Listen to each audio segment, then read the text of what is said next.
right, it's Ghetto Mornings with Erica Campbell. I'm Cheryl Jackson, Griff, and of course 1K Few sitting in for Erica. Bro, you can come back anytime. Right. I will We be had so there. much fun. Man, for sure. We had I appreciate y'all having me. Hey, Appreciate what are y'all you having me. working on now? Like, where can people go? What do you got coming up that's big that we want to share with those who's listening right now? Man, I got all type of projects on the way, but right now, I have Any Given Sunday out right now. Move is still going crazy. Fortnite just picked it up. We got all what's the type- Fortnite, movie? the game just picked it Yeah, up. man. Shout out to Fortnite. Yeah, Man. don't downplay that, though. That's huge. No, for sure. That's sure. huge. We got a whole bunch of stuff on the way, man. And I wasn't gonna say nothing. I'm gonna go ahead and say it, man. Me and Timberland about to drop soon, man. In probably like a couple months. What? So it's on the way, man. We going up, man. I love it. I like this youngin' man. We I'm gonna a stay fan. connected. Yeah. We gotta stay connected. So go to 1K Few on all socials, right? Yeah, all socials 1KPHEW. Y'all get at me at all socials 1KPHEW. And for everybody listening right now, I got words of encouragement, man. You are not alone. God is here with you. Though you're far away, God is here to stay. God bless you. Hey, hold on, let me give him. He's a big Michael Jackson fan. This dude, let me tell you something. Who just hit you the Thriller recently? And All right, Griff, what you love about the show, bro? I have always admired and talked to and hung out, and I mean, I was just at his birthday party. He did a birthday party for the city at a roller rink last year. And it just shows how much he's connected in Atlanta, but not just in Atlanta, but with people. So I've always been a fan. I absolutely love his music, great production, but his stage presence, you got to see 1K Few perform, because you might not even felt like you was going to be that hype, but you're going to be like, why am I jumping around? He's that guy. I love it, man. Thank you, 1K Few, for joining us. We're going to get you back. I promise. Man, that. Thank y'all. Can you close us out with prayer, please? Man, thank you, God, for this day, God. Thank you, God, for this opportunity. Thank you, God, for everybody listening right now. We thank you for being God. We don't take anything for granted. We put you before everything. We give you everything. And I pray that you just jumpstart everyone's day, God. I pray that you just protect us and shield us and guide us and cover us. Continue to give all of us safe travels, give us strong health, continue to send us increase, and just allow us to know our purpose and who we are through you and what we're called to do. We just thank you for everything. We love you more than everything. In Jesus' name, amen. Amen. All right, join us tomorrow. Erica will be back in the big seat. We'll be faith walking. Love talking. Enjoy living. On Get Up Mornings with Erica Campbell. Bye, Lily. Love you, mama. Yeah.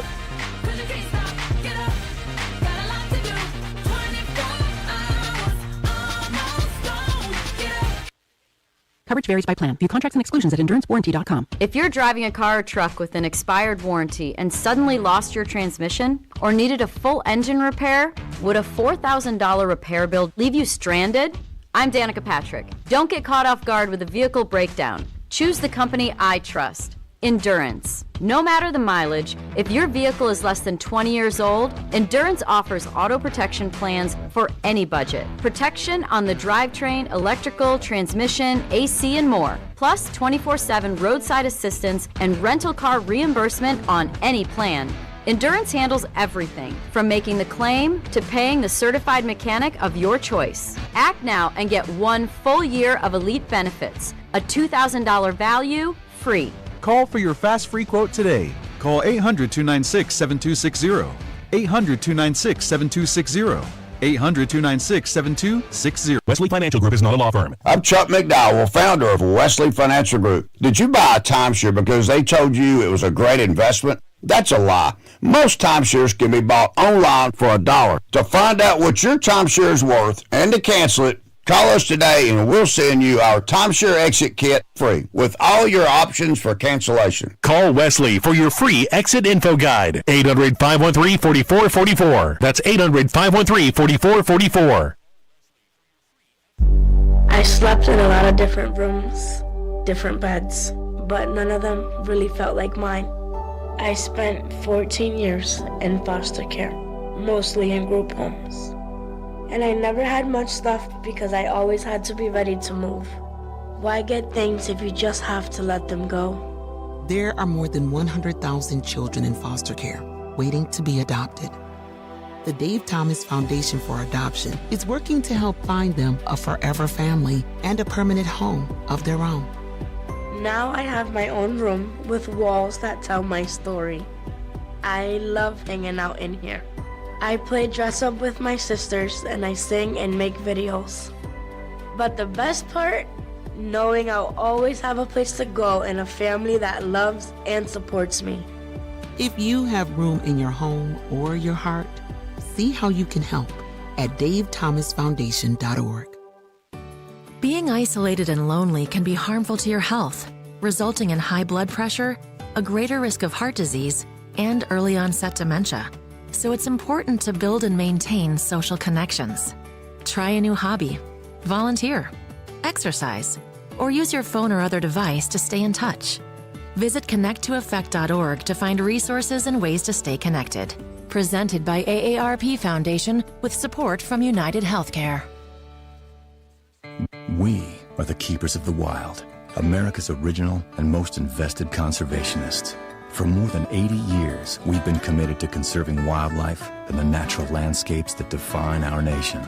From rugged alpine ridgelines to peaceful tall grass prairies, we've supported the conservation of more than 36 miles of American wildlands. Our funding has led to cleaner water, fresher air, and improved wildlife habitat. From abundant fish and waterfowl populations to robust deer and elk herds, nothing is more important than maintaining wild spaces for adventurers to explore and wildlife to thrive. We are America's hunters and target shooters, stewards of the American outdoors.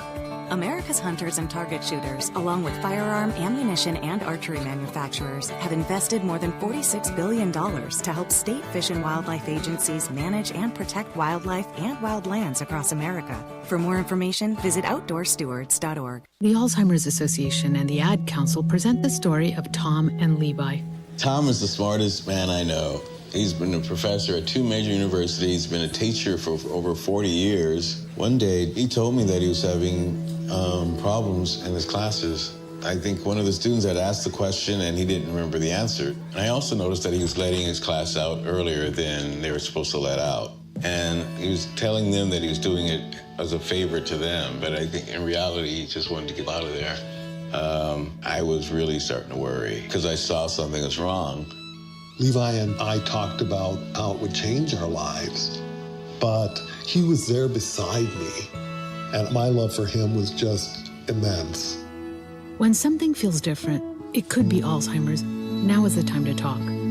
Visit alz.org/ourstories to learn more. A message from the Alzheimer's Association and the Ad Council. When it comes to prescription medications, it's essential to apply safe practices to protect your health and safety. To avoid misuse and abuse, never share or borrow medication. Keep your prescriptions out of the wrong hands by storing them in a lockbox and disposing of medication properly. Finally, understand your prescription information. Don't be afraid to ask your pharmacist and doctor for help. And if buying prescriptions online, be sure to use VIPS accredited pharmacies. Learn more at awarerx.org, a public service from the National Association of Boards of Pharmacy Foundation. Laura, the guys really went to town on that leg of lamb. Yeah, thanks, Amy. I'm glad everyone enjoyed it. Something's wrong. I know you too well. Jim's company is cutting his salary, and he may even get laid off. He doesn't think we'll be able to afford the mortgage. Oh, Laura. If you think you may be in danger of foreclosure, call the National Foundation for Credit Counseling at 866-687-6322 or visit mortgagehelpnow.org. That's mortgagehelpnow.org. This has been a public service from the NFCC. Hey, wouldn't it be great if life came with a remote control? You know, you could hit pause when you needed to, or hit rewind, like that time you knocked down that wasp's nest. Uh-oh. Well, life doesn't always give you time to change the outcome, but prediabetes does. With early diagnosis and a few healthy changes, you can stop prediabetes before it leads to type 2 diabetes. To learn your risk, take the 1-minute test today at doihaveprediabetes.org. Brought to you by the Ad Council and its prediabetes awareness partners. The thought of my sons growing up without me inspired me to quit smoking. I talked to my doctors, and then I threw away all my cigarettes, ashtrays, and lighters. I started exercising instead of smoking. Staying away from alcohol when I was first quitting was key. I kept on trying, learned something each time. Do whatever it takes. No matter how many times it takes. We did it, so can you. For free help, call 1-800-QUIT-NOW. A message from the U.S. Department of Health and Human Services and CDC. 1230 AM, WDBZ, Cincinnati, an Urban One station. Listen online on thebuzzcincy.com. We are 1230 The Buzz, the home of the Lincoln Ware Show. 3 people have been hospitalized after a Tuesday night crash near downtown Cincinnati. The accident happened shortly before 8:30 p.m. on I-75 North near the 9th Street exit. The injured include 2 adults and 1 child. There's been no word on the extent of the injuries. A Sharonville man stands accused of attacking his neighbor with a pair of scissors. Police say the 39-year-old Colin Brown entered the victim's home on the morning of May 21st and stabbed him in the chest. The victim survived the attack. Charges against Brown include felonious assaults. In Claremont County, Monroe Township Fire Chief Greg Lang is being placed on administrative leave. Lang was previously placed on leave after an arrest for domestic violence, but returned to work after being acquitted on the charges. Officials have not said why Lang is being placed on leave at this time. Grand jurors are indicting a man accused of breaking into a Claremont County home. Investigators say that Brandon Rorick broke into a Wayne Township residence early on the morning of May 17th. Rorick is indicted on charges that include aggravated burglary. I'm Heather Pasco on 1230 The Buzz. The views and opinions expressed in this program are those of the host and guests and do not necessarily reflect the views of Urban One Incorporated, Radio One, or any of its subsidiary companies. The Lincoln Ware Show is on. In 3, 2, 1. Now. Right now.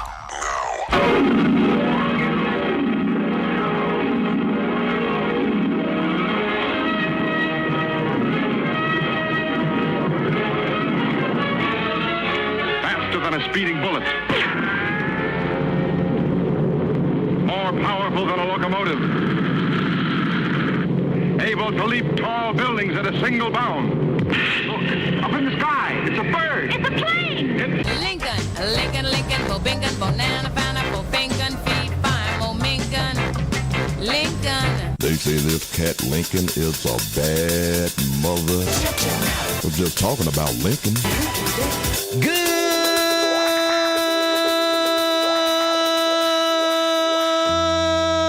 morning, Cincinnati. Welcome to 1230 WDBZ. We are the Buzz of Cincinnati, your talk station, the Lincoln Ware Show, till 1 o'clock this afternoon. And boy, I practiced doing that today. Yesterday I didn't practice, and man, it was horrible. But we got through it today. And boy, it's already Wednesday. There's a lot going on too. Man, down in Texas, what are my people down in Texas doing? What are they doing? Even Al Green was beaten in Texas yesterday. Representative Al Green was beaten. Julie Johnson, well, not our Julie that we have here. She's a representative out of Texas. She lost. Yeah. So I don't know what's going on in Texas. The Supreme Court has cleared a way for a racial discrimination lawsuit to continue. And, of course, Brian Flores filed a suit, and along with 2 other black coaches, against the NFL for racial discrimination. Yeah. Saying he was fired because he was black, and he couldn't get interviews at some other teams because he was black. And, yeah, boy, yeah. So they're saying the arbitration system that they have set up for stuff like this is not working. Yes, and not a good one. Let's see. Oh, Travis Kelce spending a little money there. He now is bought a minority ownership of the Cleveland Guardians. How about that? So Travis Kelce. And did he use all of his money, or did Taylor give him a little money to go in to buy some of the Guardians? I don't know. Did he use some of her money? because she's got plenty. A lot more than he has. Yes. Andrew Abbott, of course, you know he's engaged to Lindsey Stone over at Channel 5, Local 5 News Now. Not Local 5, but News Now. The only local is Local 12. Yes. Okay. All right. So anyway, Lindsey Stone is leaving the weekend anchor position and becoming the wife of Andrew Abbott, pitcher for the Cincinnati Reds. Yes. So speaking of 5, there you go. You just heard this phone. I don't know. They listen to what you're saying. Anyway, a few other things. I definitely want to talk to some folks from Texas on those elections down there. What's going on in Texas? A few other things. Donald Trump is trying to end Martin Luther King's Day as a federal holiday, Juneteenth as a federal holiday, but he can't do it, but he's trying to make it tough. So, you know, you can get free admission on federal holidays to national parks. You get free admission. Any federal holiday, it's free admission to any national park. Well, Donald Trump has ended the free admission on Juneteenth and Martin Luther King's birthday, which are both federal holidays, but you have to pay to get into national parks on those days. Come on. You know, why would any black person in America support Donald Trump? I just don't understand. And we've got so many of them that call this station. It's just unbelievable. The Ron Doulas, the Two Sweets, the Ponytail Wells, the two. Who else did I name? What's his name? Man, there's a bunch of them. I can't think of their names now. But anyway, they know who they are, and we know who they are. But why would you support a man that hates any holiday that's associated with black folks? Martin Luther King Day, oh, you got to pay to get in a national park. Juneteenth, oh, you got to pay to get in. Memorial Day, it's free. 4th of July, it's free. Thanksgiving, it's free. Christmas, it's free. But on the 2 black days that we have, you have to pay. Unbelievable. And now he's trying to require all federal employees. All federal employees will have to sign NDAs. Yeah. Will have to sign NDAs. That's what he's pushing through now. Unbelievable. The Somerset nightclub shooting, we find out that the guy who pulled a gun on security and forced his way in just to shoot the person, he was ordered to take anger management courses. Yeah, he was ordered by the judge to take anger management classes, and he didn't show up. And that's the result. He goes out and shoots somebody. Is that crazy or what? It was my good friend Judge Brad Greenberg, but Greenberg knew what he needed. They should have arrested the guy when he didn't show up for the classes. You need anger management. And he didn't show. He got mad and didn't show. Unbelievable. I tell you, it's just, it's troublesome what goes on in this country. And I just blame it on Donald Trump. Everything that's happening, you blame. Higher gas prices, blame it on Trump for attacking Iran. Nothing bad can happen. It can only good happen. Oh, boy. And looks like everything bad is happening down in Texas. This Paxton guy, he's a guy that's been indicted, sued. He fired whistleblowers.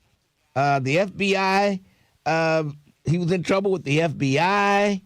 Oh, this guy, Paxton, who Trump supported, has done more stuff than Trump. He's been in more trouble than Donald Trump. Man. And Trump's grip on the Republican Party tightens every day. His grip tightens, and they're afraid. They are afraid, and Republicans, you should be ashamed of yourselves. We've got Greg Landsman coming in at 11 o'clock for his monthly visit here on the Lincoln Ware Show. Greg Landsman. And I'm sure the Republicans are going to pour a lot of money in here to defeat him this coming November. And lo and behold, he was not on my ballot this time because of redlining. He was not on my ballot. So I won't be able to vote for Greg Landsman this time around. Who knows, by the time the November election, they may have moved the boundaries again. These Republicans can't make up their mind. They move every way Trump tells them to move. Move up, move back, jump up. They're like puppets. They're like puppets when it comes to Donald Trump. It's unbelievable. Unbelievable. Of course, you know, if you have a green card now, you're going to be forced to leave the United States and reapply for your green card to come back in. Oh, boy. That's more of Donald Trump's shenanigans. It's unbelievable. Unbelievable. 13 times Trump has outmaneuvered the system without any consequences. Yeah. You know, business bankruptcies, dodging political accountability, and just more. A whole lot more. And he just keeps getting away with it. Sued the IRS, then settled the suit with $1.8 billion in the fund for the Republicans who have been mistreated by Democrats. But they say Democrats can apply for the funds too. Jeez. Oh, boy, like they would get some funds. If a Democrat applied, they would get any of those funds. But he says the IRS leaked his tax returns, which most presidents give theirs up automatically. But he does not give his up, and they're leaked, and he turns around settling for $1.8 billion. It's highway robbery. It is highway robbery, what Donald Trump is doing to America. And the dumb Republicans that are falling for this stuff, they're no better than he is. It's unbelievable. All right, 513-749-1230. We got Greg Landsman coming in. We got a lot of questions for Landsman today. Man, I mean, so much is going on in Washington. Until I'm surprised he has time to come home. But I think they're down for the rest of the week in D.C. They're closed down there. So we'll see. They're on some kind of Memorial Day recess. Yes. All right. Let's take a break. 513-749-1230. That's my number. If you want to jump on board, feel free to do so. We got a lot to cover today. So let's get busy. 513-749-1230. The Lincoln Ware Show. 1230. The Buzz. Lincoln Ware is on demand. On demand. That's right. Listen to the Lincoln Ware Show when you...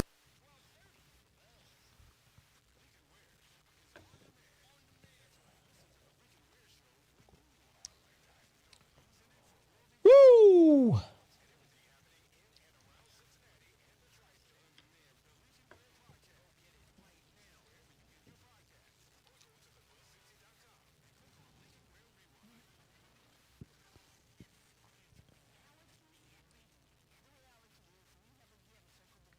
Right. If they leave the country, they probably won't get back in. You're right. How about you calling in? Concentrate, concerned citizens in 60. Who is that? Is that Sister V? Concerned Citizens? What was the name of her group? The Concerned Citizens for Justice or something like that? Yeah. I think Concerned Citizens N60, I think that's Sister V.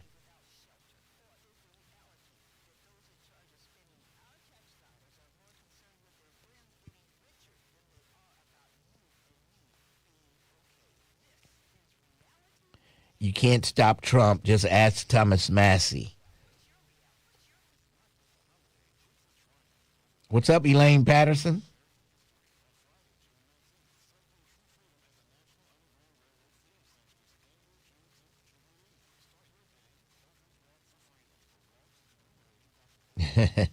That's pretty good, Brent.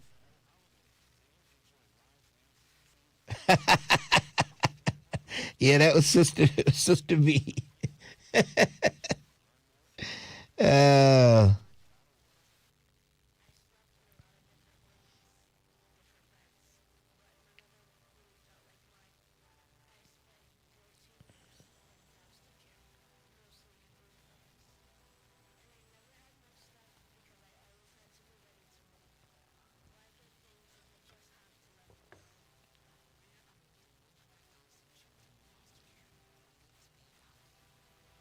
Lincoln works for the Democratic Party. Of course, he hates Trump. Oh, boy.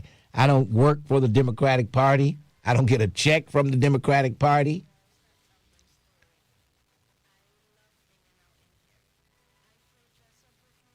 Anybody with any sense would be for the Democratic Party in these days and times. How about that?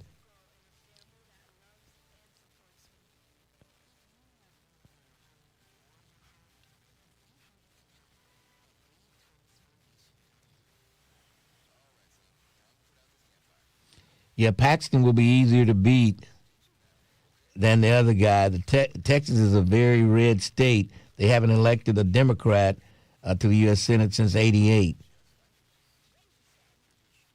But this guy's got a whole lot of baggage. A whole lot of baggage. And it was a low voter turnout. So only the diehard Trump people voted, probably. The same thing in Kentucky.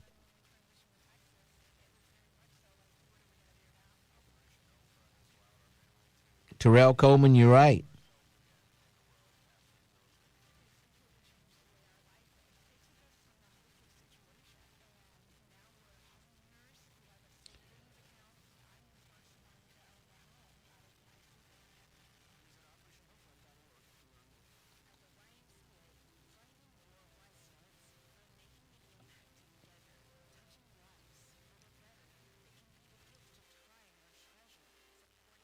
And improving, what a way to live, and what a gift it is to give.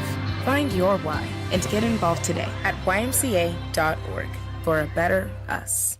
Take us with you wherever you go. Download the Buzz app for your smartphone today. For details, go to thebuzzcincy.com.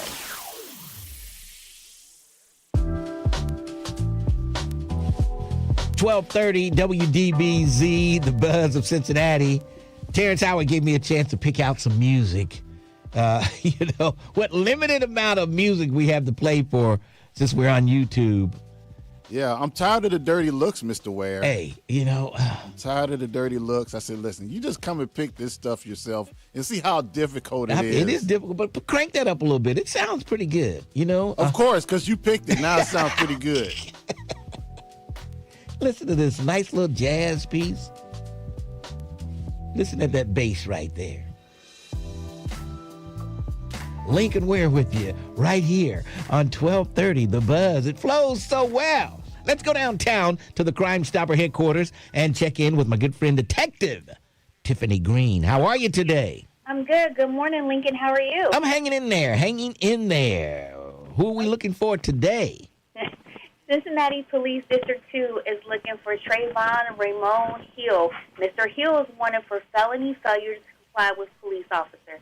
On April 24th of 2026, Mr. Hill fled from a traffic stop at a high rate of speed. Trayvon Ramon Hill is a black male. He's 26 years old. He's 6'1" and 220 pounds. Trayvon Ramon Hill has a history of disorderly conduct and was last known to live on Beach Avenue in Walnut Hills. Michael Lutz is wanted by the Ohio Adult Parole Authority for a felony parole violation. Mr. Lutz was originally charged with dangerous drugs. Michael Lutz is a male white. He's 46 years old. He's 5'9" and 165 pounds. Michael Lutz has a history of drug possession and resisting arrest and was last known to live in Eaton, Ohio. Listeners, if anyone has information on where police can find Trayvon Ramon Hill or Michael Lutz, please call Crime Stoppers at 513-352-3040 or submit a tip online at crime-stoppers.us. All right, 352-3040, night or day. There's always cash money for your clues. So if you know one of these people that we call out, give Crime Stoppers a call. They may have some money for you. How about that? Okay, we'll talk to you tomorrow. Talk to you tomorrow. Have a good one. And maybe you'll have plans for the weekend by Thursday. You think? You think? Thanks, Terrence. Appreciate it. I can't believe him. Just coming out with plans for the weekend. This guy, he's off the hinges. I don't know what to do with him. I'm gonna do my best. He's unhinged. Yes, he is. All right. We will talk to you later. All right. All right. That's Detective Tiffany Green. And, boy, if you're ever in a position for her to arrest you, you will get handcuffed and maybe even tasered. Huh? Yes. You might get tasered. Or maybe even just beat down with that nightstick. What do they call it? An RP-21 or whatever. We'll take turns handcuffing each other. Oh, boy. That? Unbelievable. All right. 513-749-1230. Lincoln Ware with you. And let's go to Vernon. Hey, Vernon. What's going on? How you doing today? Vernon. Vernon going once. Can you hear me okay? I hear you now. Okay, so I must have been in a dead spot coming up out of Tennessee. Okay. That's a great night for Texas, for the Democrats. They've already spent like $100 million going against this Paxton guy, and the guy that's running against him, he's got plenty of money. They're saying that's going to be the most expensive race ever, and they're looking at a 3-1 as a black man. I never heard of him. He won his seat. Al Green lost his, and there's another lady. Julie Johnson. Julie Johnson lost her seat also. Okay. Yeah, so they're looking at gaining 3 or 4 seats, which could flip the Senate because of Texas. Yeah. Because of this Paxton guy, which is even the Republicans didn't want this guy. They didn't want him in there. I know it. He's got so many lawsuits and all kind of stuff going on down there. He has been a real character. And, of course, that's how Donald Trump is. So, of course, Donald Trump would love a guy like that. You got dirt on him, just like he's got dirt on Lindsey Graham, with all this homosexual stuff. You were trying to, did you figure out what was going on with that girl with the car yesterday? No, I haven't. Yeah, it's got something to do with that tag. I'm pretty sure of that. That's why the cops were laughing when they saw her tag. It looks like a homemade tag, I believe. And she just wrote something on there, and she doesn't feel like she has to be registered, has to register her car in the state of Ohio, I guess. Yeah, a lot of those sovereign citizens wind up going to jail. But another thing, when you have a vehicle in a trust, this happened to a truck driver that I know. He got a truck, and it was in someone's trust. That truck has to be insured to you through the trust. Everything must be to you through the trust. Yes.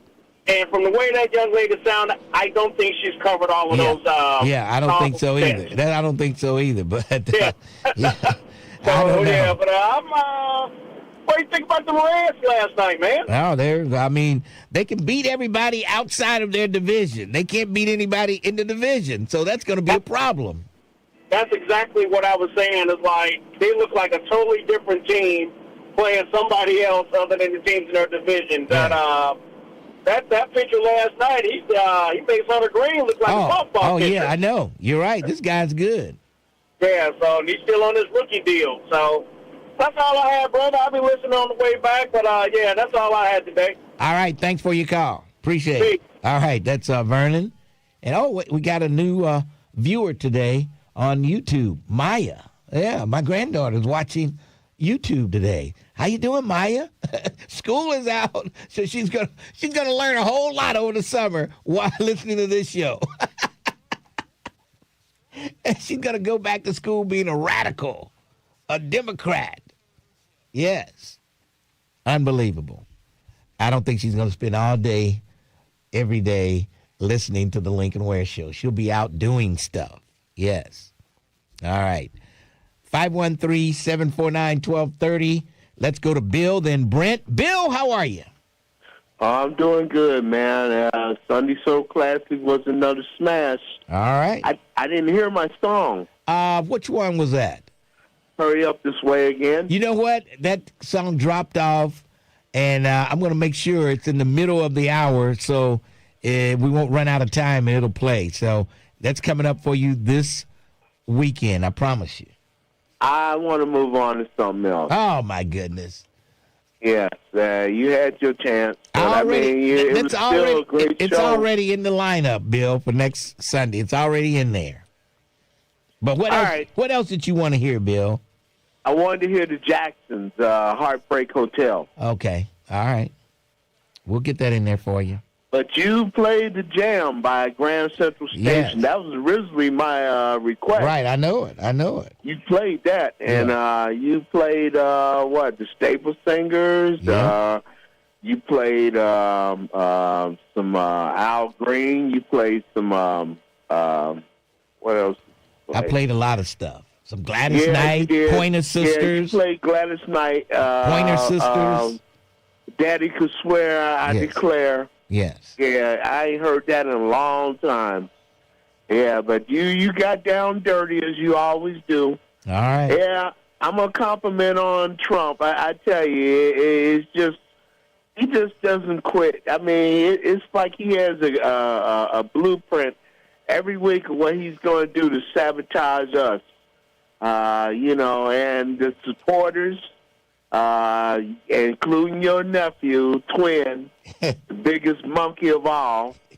And you got Too Sweet, and you got Ron Dulop, and you got Blade, and you got Ponytail Wells. It's amazing how many kids look like a jackass. Why would these black men support Donald Trump, and he's trying to end Juneteenth and Martin Luther King Day, the only days, federal holidays, that you can't get into the federal parks free?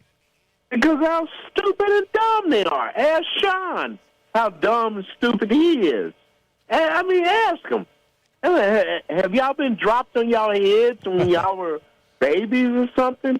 I mean, were y'all brainwashed or took some cocaine or something early in life where it just, you snorted your brains away? Oh, man, I tell you the truth. Bill, I got to run. I hear you. I hear you. I feel you, Bill. Yeah, but you know what? I ain't going to stop bashing them. All right. Have a good day. Thanks Bye. for your call. All right. We're going to take a break. We've got Brent and Queen. Sharon, make sure you take Maya away from YouTube when Queen comes on. I don't want to know if she wants to hear the stuff Queen is going to say. I don't even know how I want her to hear Queen.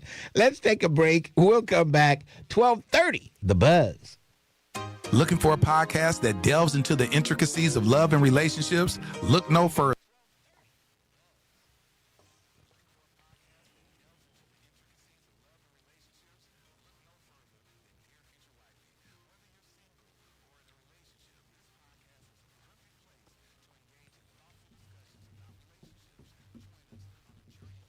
I know we can make it. That song's staying in my head. I know we can make it. Yes, we can. Yes, we can.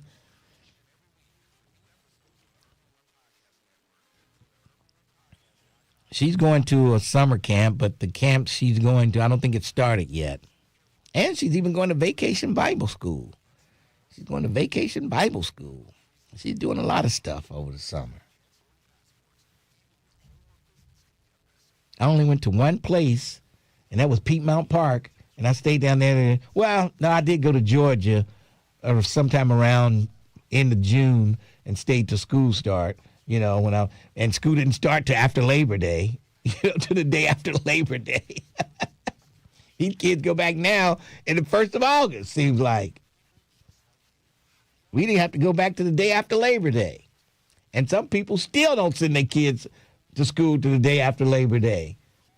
The attendance at the Cincinnati public schools go up the day after Labor Day. That's just crazy.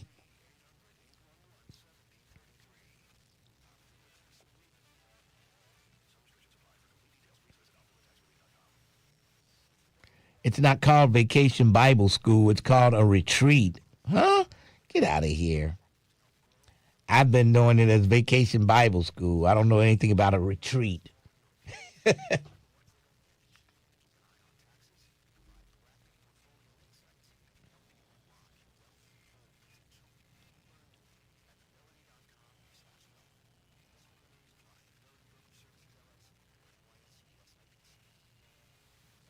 Maya should take Paw to Vacation Bible School with her.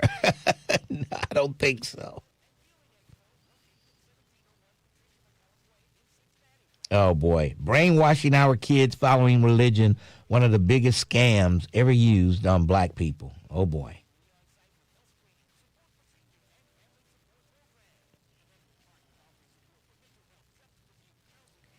I really don't think there's a heaven with streets paved of gold,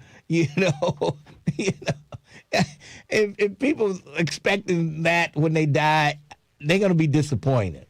They're not even going to know they were disappointed because it's just going to be nothing. You know what I mean? A deep, deep sleep that you'll never come out of again.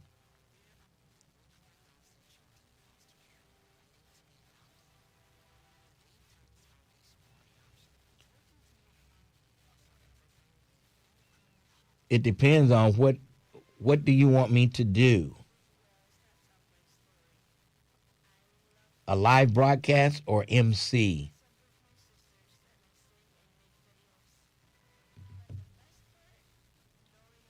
I was text talking somebody.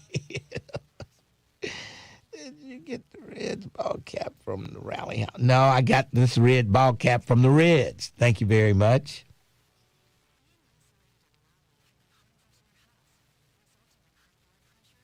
Pawpaw walking around Vacation Bible School with a large cup of coffee.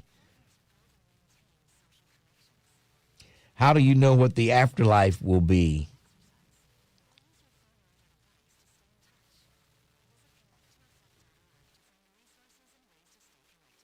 With you. Go to your favorite app store, search WDBZ, and download the Buzz app today.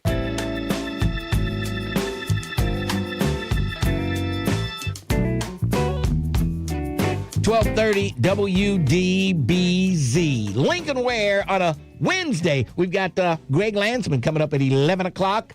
Stick around for Greg Landsman. You can call in and ask questions. Of course, he likes to filibuster.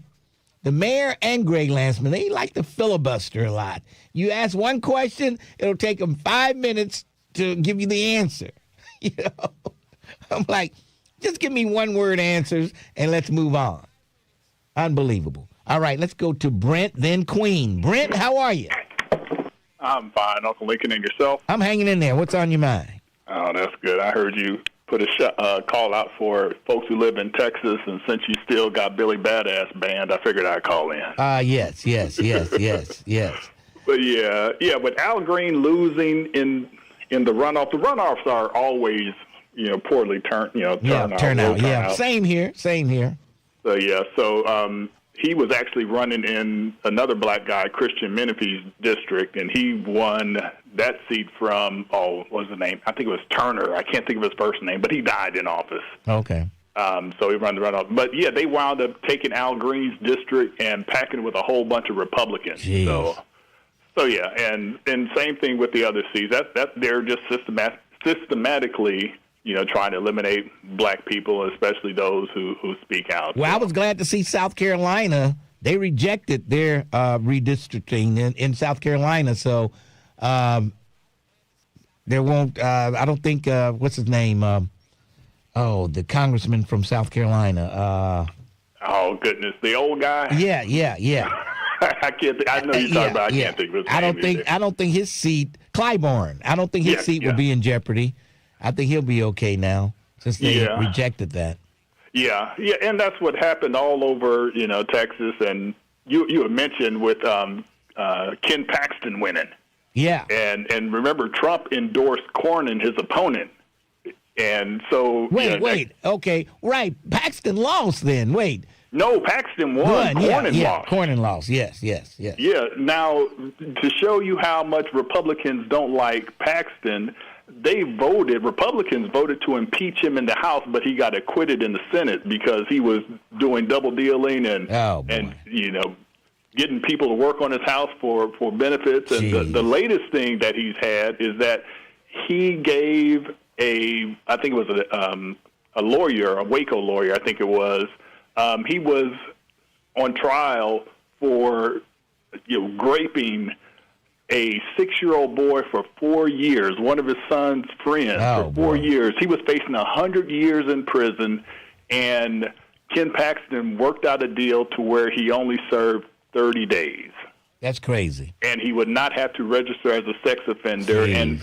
And what's even crazier is that the mom of this little boy allowed her son, it seems like she more so coached her son into forgiving his rapist and giving him a Bible, which is just that mom. I check her bank account. She had to have got paid.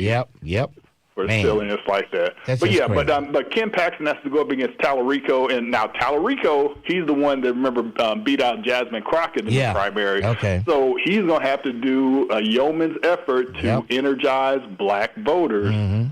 So he can beat Ken Paxton, and he can do it since Ken Paxton is so, Republicans don't like him, and, apparently, we'll see Trump, he'll probably endorse him again, and I haven't seen any excuses he's given for why Cornyn didn't win with his endorsement, because people said all of Trump's endorsements win. No, they don't.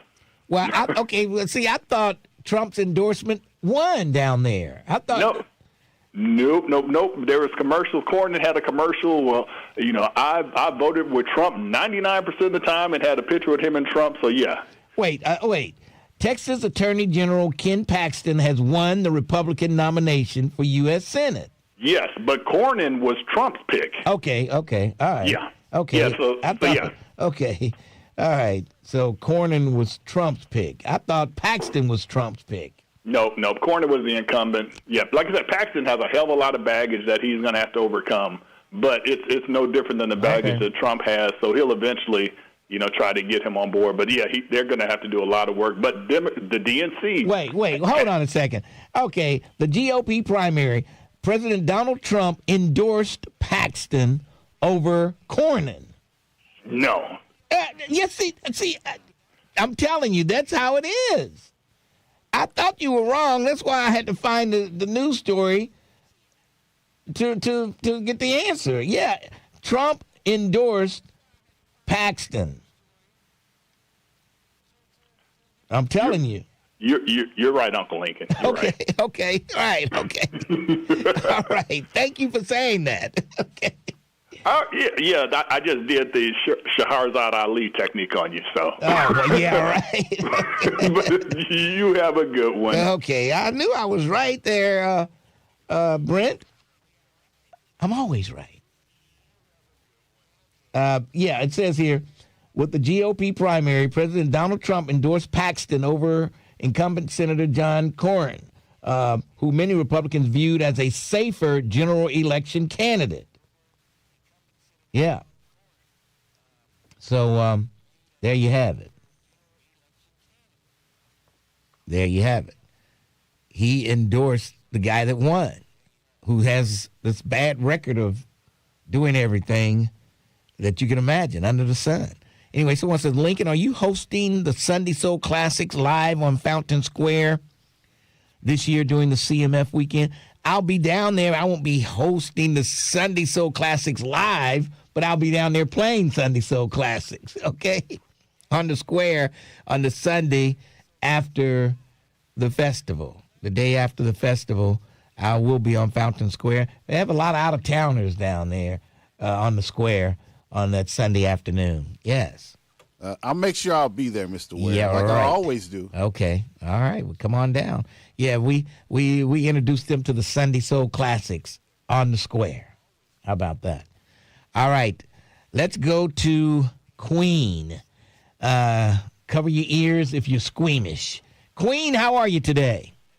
Hey, Lincoln. Yes. Hey, so I'm in the supporter position to relay a message from the most handsome, articulate, do-gooder president this country has ever had since Thomas Jefferson. And who was that? But first... Wait, who are you talking about? What president you talking about? I'll tell you after this. Okay. And you have to request it. Okay. You've been bragging and making jokes about my hairdo, because I had that hairdo and it was dripping. You even have to laugh at it. You're even laughing at it. Yeah, because it's funny when I listen to your listeners, joking about it. But it's amazing that you have archives and you don't have mine. So I found it. Oh, boy. Okay. And I wrote it down, and it says Queen Noble on the Lincoln Ware TV Sunday morning show, August 28th, 2013, at 8 p.m. It was probably at 6:30. It should have been 6:30. Well, how many times I was on your show? Well, yeah, maybe. Well, the show has always been on at 6:30, so we've never been on at 8. Okay. Well, I have August 28th, 13th, 8 p.m. TV Sunday morning. Queen Noble on Lincoln Ware. 8 o'clock is when you were supposed to be there for the recording of the show. That's probably what you're looking at. Well, that's what I was there for, the recording, and then you showed it on Sunday morning. All right? Right. Now, the most handsome, articulate, do-gooder president since Thomas Jefferson is Donald Trump, and I'm in the position to relay a message from him. Okay. All you got to do is stick that middle finger up in the air and F you. Oh, boy. Okay. Is that the message from Trump? And his supporters. Okay. And are you one of his supporters? You better know it. Oh, my God. So, hey, on June 14th... You're just as dumb as the rest of them, I guess. Listen, on June 14th, he's bringing in boxing. Yeah. That's the only thing the African race needs to deal with. He's bringing in wrestling. He's bringing in wrestling. Now, if he was bringing in boxing, it might be a little more interest. But that WWF and WWE stuff, I don't know what he's bringing in. But he shouldn't be bringing it into the White House, putting up an arena a temporary arena behind the White House. It's the most ridiculous thing I've ever heard of. But why you say that? Why you say that? Because it is. Listen, the African race... The White House is no place... The African race... Are you listening? Yes, I'm listening, which is unfortunate. The African race don't need guns. We have testosterone. We have first blood. We have the strongest bones. You understand? Everything that we can do in a war is without guns and a treaty. No. And Donald Trump boxing exhibition is letting you know that he's that an idiot. You can do without guns. Oh, you understand what I'm saying? And these children who fight particularly our children, that's energy wasted if you don't take advantage of fisticuffs. Martin Luther King already told you nonviolence. Your fisticuffs with a treaty and America and Africa won't bring guns and weapons of mass destruction to their country. You got to come with fisticuffs if you want to take something out. And Donald Trump is opening everybody's eyes to that fact, particularly since everybody's sniping him with guns. He's in the position to tell the NRA, fuck this up, forget the Second Amendment, drop your freaking guns, and come out with your fist. All right, thanks for your call. Unbelievable. 10:45, she said the F word. Unbelievable. So, anyway. You know something, that Jerry curl you got on your head, you better not ever do a crime. Police never had no problem finding you. Follow the drip, follow the drip. And follow the drip. If you want to find her, follow the drip. She even had to laugh at it. She was on my TV. In case you don't know, we got some new people here on YouTube. Queen ran for mayor of Cincinnati. And it was 5,000 crazy people that voted for her. But anyway, she did get 5,000 votes. But she came on my TV show, and she had so much Jerry curl juice in her hair, it was dripping while we were on taping the show.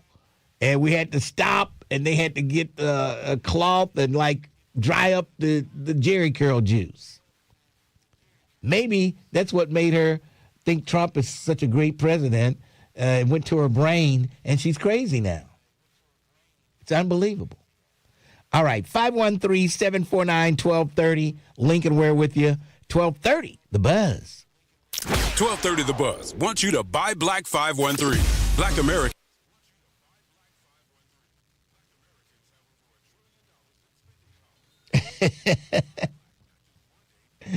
Oh, that woman is insane. Yeah, Brent, get your facts straight, Brent. I told you that, and then I said, well, maybe I'm wrong, because he lives right there in Texas. And then I had to look at my news stuff that I printed off this morning, and sure enough, it says Paxton had Trump's endorsement.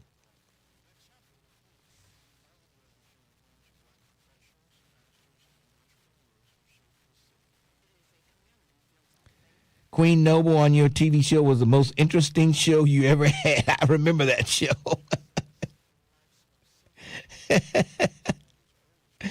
Oh, boy. Yeah, she was running for mayor, and she's the only person I've ever had on my show where we had to edit something she said out of there.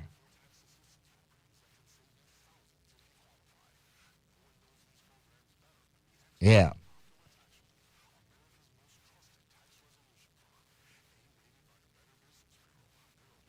Then argue with you about bad info. Yeah.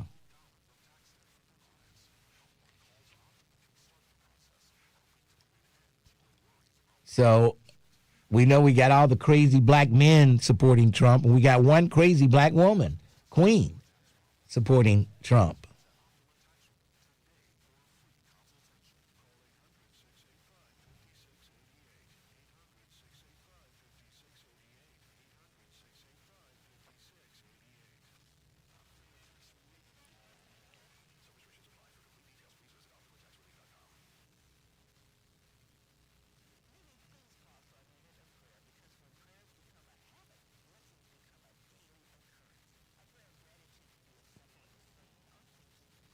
Yeah, she had that Jerry curl activator, and it was just dripping down.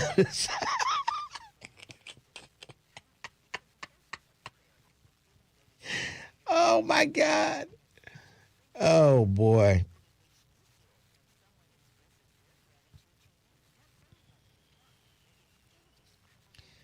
Yep.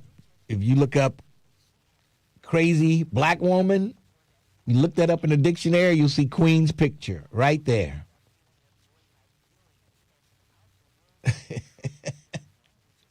With a big old puddle on her shoulder. Yep. Huh? Big drips. Yep. Drip, drip like a faucet dripping.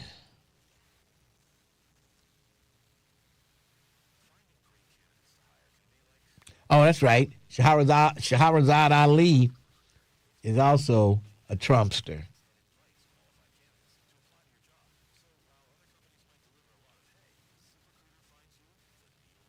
She was calling people Nazis on my show. It was crazy. We had Oh, Queen? Yes, yes. Called Marge Schott a Nazi. She was. And now she's a Trump supporter, an actual Nazi. It's crazy. Man's trying to dismantle everything black folks have built in this country. I know it. And she supports him.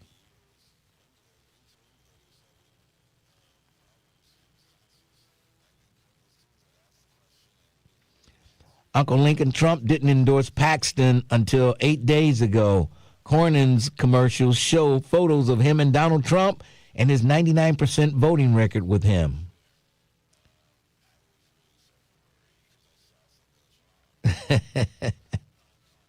Queen sounds like she drinks Wild Irish Rose.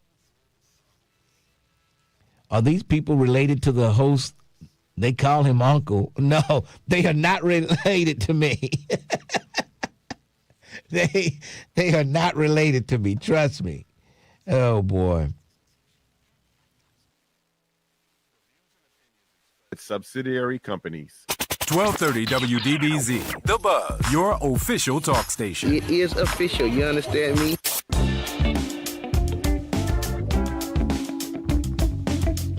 .1230 WDBZ, The Buzz of Cincinnati, your talk station, The Lincoln Ware Show, till 1 o'clock this afternoon. Coming up at 11, we've got Congressman Greg Landsman coming in to the studio. Greg Landsman will be here at 11 o'clock, and you'll have a chance to talk to Greg coming up. All right, let's go to another black Republican, Too Sweet. How you doing? Hey, what up, Link? What's up? Hey, I was calling to talk about you and Pharaoh's people in Uganda, but before I get to that, Lincoln, you were saying about Trump and that park thing, the national park. Yeah. I think he's tripping because when I read about that, I guess it was last year, I think he wanted to put his name on one of them. On one of what? One of the parks. Well, you know the presidents do that all the time, right? What? They can change the names when they want to. Yeah, but before it was Juneteenth and before it was King, it was something else. Too Sweet. Why are you making excuses for Donald Trump? I just told you the truth. He picked the two black. Why did he pick the two black holidays? I got a problem with that. That bothers me too. But I'm just saying, presidents can do that. But they've been doing it since the early 1900s, dude. Just because you can do something, why do it to spite people? Said I don't like it. But it ain't the end of the damn world because he can do it. Any president can do it. When's the last time a president said you couldn't have a free day on a federal holiday? Okay, he's not taking away the free day. He's changing the name. That's all he's doing. No, he wanted to stick his freaking name on. No, he's taking away the free day. No, it's going to be Trump Park or something crazy like that, and it's going to be a free day. That's all he's doing. I got a problem with that, but that's what he's doing. He's just putting his name on it, just like he did the Kennedy Center. He wanted to put his freaking name on it. On Juneteenth, you will have to pay to get into a federal park. No, look, what I understand, what I read this last year, he wants to change the name and keep it free. Let me hold on a second here. So one of us has got it right, one of us got it wrong. I'm so glad I print this stuff off. Yes. Juneteenth, the holiday commemorating news of the Emancipation Proclamation reaching enslaved people in Texas, is around the corner. Although Juneteenth celebrations are documented as far back as the early 1866, it wasn't officially recognized. But despite it being a federal holiday, President Donald Trump removed Juneteenth from the National Park Service list of free days. Well, again, when I read that last year, Lincoln, it's going to be free. He just putting his name on it. Is there anything about him changing it to his name? This is updated. This what I'm reading here is updated as of May 25th. Is there anything on about him changing it to his name? No. Hold on. That's what it came out last year. Hold on. What is Juneteenth? Is Juneteenth a federal holiday? Yes, it is. Did Trump get rid of Juneteenth? No, Trump alone does not have the power to cancel Juneteenth or any other federal holiday without an act of Congress. However, under the Trump administration, Juneteenth and Martin Luther King Day have been removed from the list of free days at national parks. Okay. I'm going on what I read last year. Okay, well, so get an update. When it came out, he was changing it to his freaking name, and it was going to be still free. Nope, you got to pay now. Okay. Well, look, I want to go to you and Pharaoh. Look, did you know your people in Uganda, the Nugogo tribe, or they got a revolutionary war going on, civil war going on there right now? Yeah, they're got killing each other. There's something going on over there. Yes, I agree. Yeah. Those are your people. You and Pharaoh's people. Well, wait, first of all, white people in other countries fight against each other. What's wrong with black folks fighting against each other? But the problem is, nigga, the Nugogo tribe are chimpanzees. Oh, boy. Oh, geez. And as you and Pharaoh said, we evolved from apes. So you got the male apes over there killing each other. They don't split up. Oh, boy. And one group is against another group. I said we had 98% of the same DNA as the ape. Correct. And we did evolve from the ape. No, we did not. We became a smarter species than the ape as we evolved from them. Well, how can we have 98% of the same DNA and not come from them? Well, look, explain this. You're 88% the same as DNA as a damn mouse. No. Or mouse. No. You're 24% the same DNA of a grain of damn rice. Lincoln, come on. But 98 and 30-something is a long way. When Apollo was living, Lincoln, you were 84% of a damn dog. No, boy. Come on, dude. Thanks for your call, too, sweet. All right. This guy.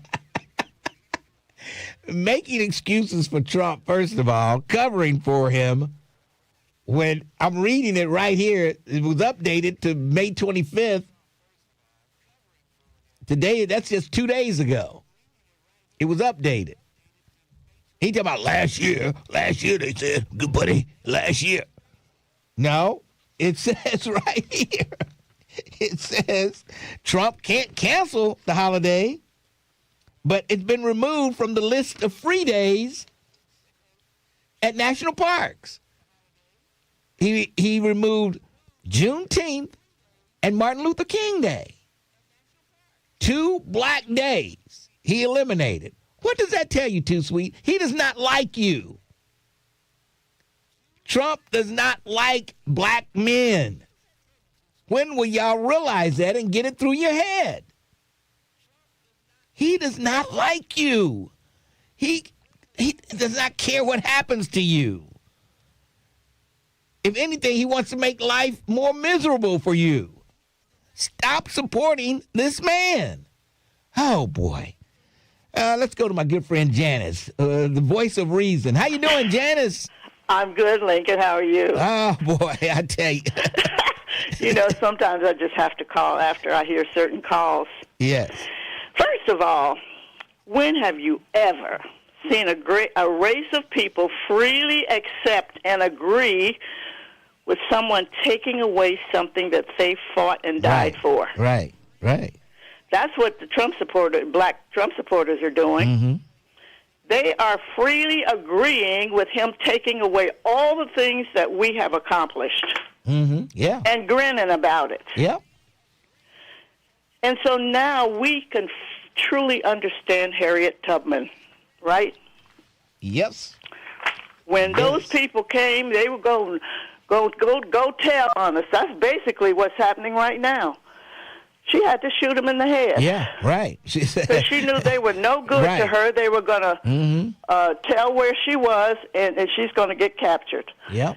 We're seeing that all over again with these black Trump supporters. And I'm going to say black because they're the ones who are giving up their rights and privileges. Do they understand that we're losing our civil liberties? That our rights, our civil rights are taken. Mm-hmm. Yeah. I don't know what they're listening to. I don't know what they're watching or seeing. And for what's her name? Jerry. Yeah, Queen. Nonviolence was a movement. It was a strategy. Dr. King and those guys, they were not nonviolent. Nobody is born nonviolent. They're going to protect themselves if they have to.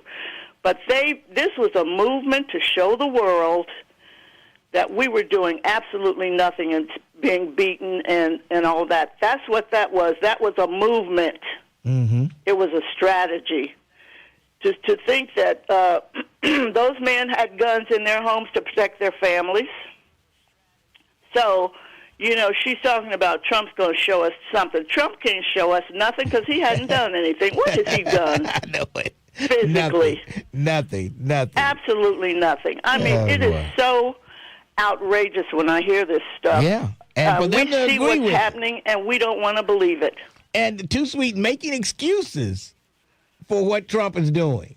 The man has actually snatched the rug out from under us, and we're like, oops, that's my fault. Right. Massa, we slipped today? Yeah, that was my fault, Master. You didn't do that. I did it. Really, actually taking food out of our children's mouths. Yeah.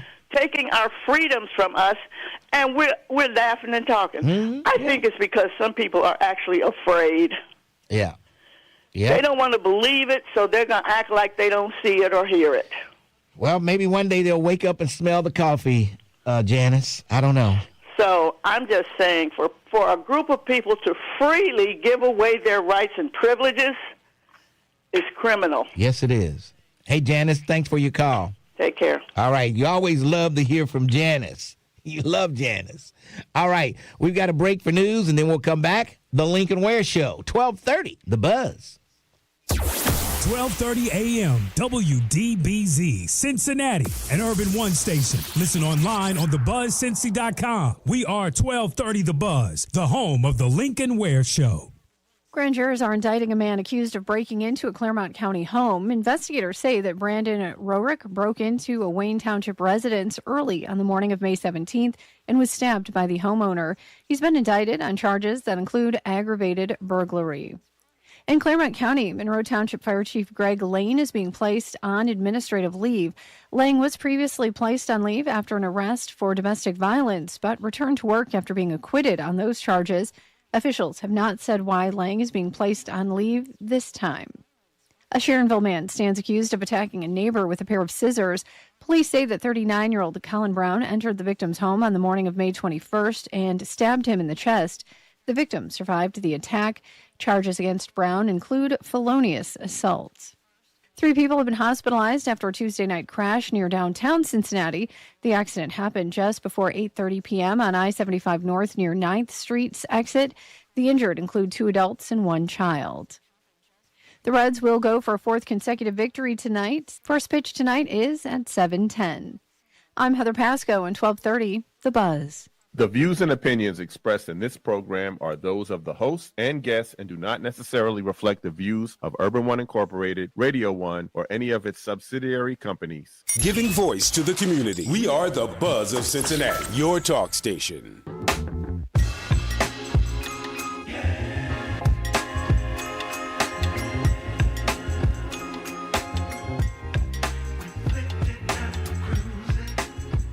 That's one of my songs I picked. That's just in there, huh? No, that's one of the ones I picked. Oh, okay. Yeah. I thought it sounded good, but since you told me that, it didn't sound. No, I'm just joking. Just joking, Terrence Howard. You're throwing down over there on the 1s and 2s. Not really, Mr. Ware. As Miss Nettie. We're making it through. That's all I can say. Miss Nettie would say. I'm waiting on Landsman. He should be here soon, hopefully. Yes. All right. 5-1. We had Sue on hold, my favorite Democrat. Sue was on hold, but she's gone now. Sue, call back. We'll get you in. 513-749-1230. And I'm sitting here reading the report here on Juneteenth and MLK, and Too Sweet is going back to last year. Well, he said he wanted his name on it. Well, put it this way. He's going to make you pay on those holidays. And if he could turn it around, he would. If he could get rid of Juneteenth and Martin Luther King Day, he would. Those are just facts. If he could get rid of it, he would. Hey, Sue, how you doing? Hello, Lincoln. How are you? I'm hanging in there, Sue. What's going on? Well, Lincoln, I always have to be aware to stay in my own lane when I'm commenting, although I think anyone of any ethnicity, any, gender should be able to comment on what's moral and what's not. Yes, yes. And this is a country where we have to have actual laws to force them to allow people to participate fully in society, to rent, to own homes. So, yeah. I don't get it. But if I can speak for women, I am a woman. Yes. So any woman or any woman that's married to a husband supports Trump. Yeah. I know. They deserve what they get. Yeah. You're right. It's unbelievable that a mother would support a pedophile. It's like he's hypnotizing these people or something. I just don't understand how they can just fall for the Trump okie doke. I don't know. I go on Truth Social. Yeah. And he turned this country into the SHIT hole that he claims is around the world. He is the trashiest. Yes. With his spray paint can of gold. Unbelievable. Trying to feel like he is somebody that has... I just can't believe... And I can't believe that African American... Why haven't the Central Park Five sued him? They would have... He's still on their back. Oh, well, maybe they still have time to... I thought they did sue him or something. Maybe they didn't. I don't know. Well, no, they said New York, the state of New York, they won a lawsuit, but directly. Yeah. He's still talking about them. How any moral person, be they black or white, could support... maybe they were raised that way to be down on their knees. Now, I wasn't. All right, I hear you. I wasn't. I hear you. All right, Sue. Thank you, Lincoln. Hey, Thank you for keep fighting the good fight. I appreciate your call, Sue. All right, thanks. There we go. All right, in the studio with me, none other than Congressman Greg Landsman. How you doing? I'm good. How are you? Oh, boy, I like tell that you. hat. I like this. Yeah, this is a hat. Yeah. The Connect. That's what they called it. Wait, anyway, why they called that? I don't know. It's like the Connect. This is the Connect logo. The logo. Yeah, it's just a different logo. It's a good logo. All right, boy, a lot has happened since the last time I saw you. I mean, just in the last week, you had the slush fund, the 1776 slush fund, where Trump sued himself. He was going to take $10 billion from taxpayers. He settles with himself. Yeah. Creates a fund that has $1.776 billion in it, 1776. So that those who he pardoned for January 6 crimes could get paid. You got the ballroom, where he's now asking for $1 billion, which is insane. You got another spending. They're going to spend another, $75 billion on ICE on top of the $200 billion they're already sitting on. And I think, and I guess the last thing, we were about to pass a war powers resolution. I don't know if you saw that, and they pulled it. Yeah. They pulled it. They pulled it just before you were going to vote. Yeah, we finally had the votes. They sent everybody home. Jeez. It's unbelievable. And, your last caller said it. It's like the amount of complicity, right, with the folks in Congress, in his party, is breathtaking. I mean, they just have gone along with it from start to finish, and it's blatant corruption. It's the worst management of public resources ever. I mean, they're wasting so much money. Oh my goodness! And they're not keeping anybody safe. In fact, we're less safe. And look what he's doing to the White House. Have you seen this? What they're building for this? I've not gone over there. I should go over there. I just, the idea that they are now, there's two pieces of the White House ballroom thing that really upset me. One is that they are using so much money. Yeah. When that money, whether it's public or private, should be going to things that actually improve people's lives. Number two is the amount of time that this man spends on things like this. It's stunning. I mean, think about the presidents we revere and what they spent their time on, right? And they spent their time on trying to figure out how to, fix an economy that was broken. They were sorting out, sometimes we were in, some global conflict. They're constantly meeting with people, public officials, private sector folks to solve problems. This guy spends all day on the ballroom. He's messing around with these other construction projects. The WWE, these construction projects. He loves construction projects. Did you see the Lincoln Memorial thing?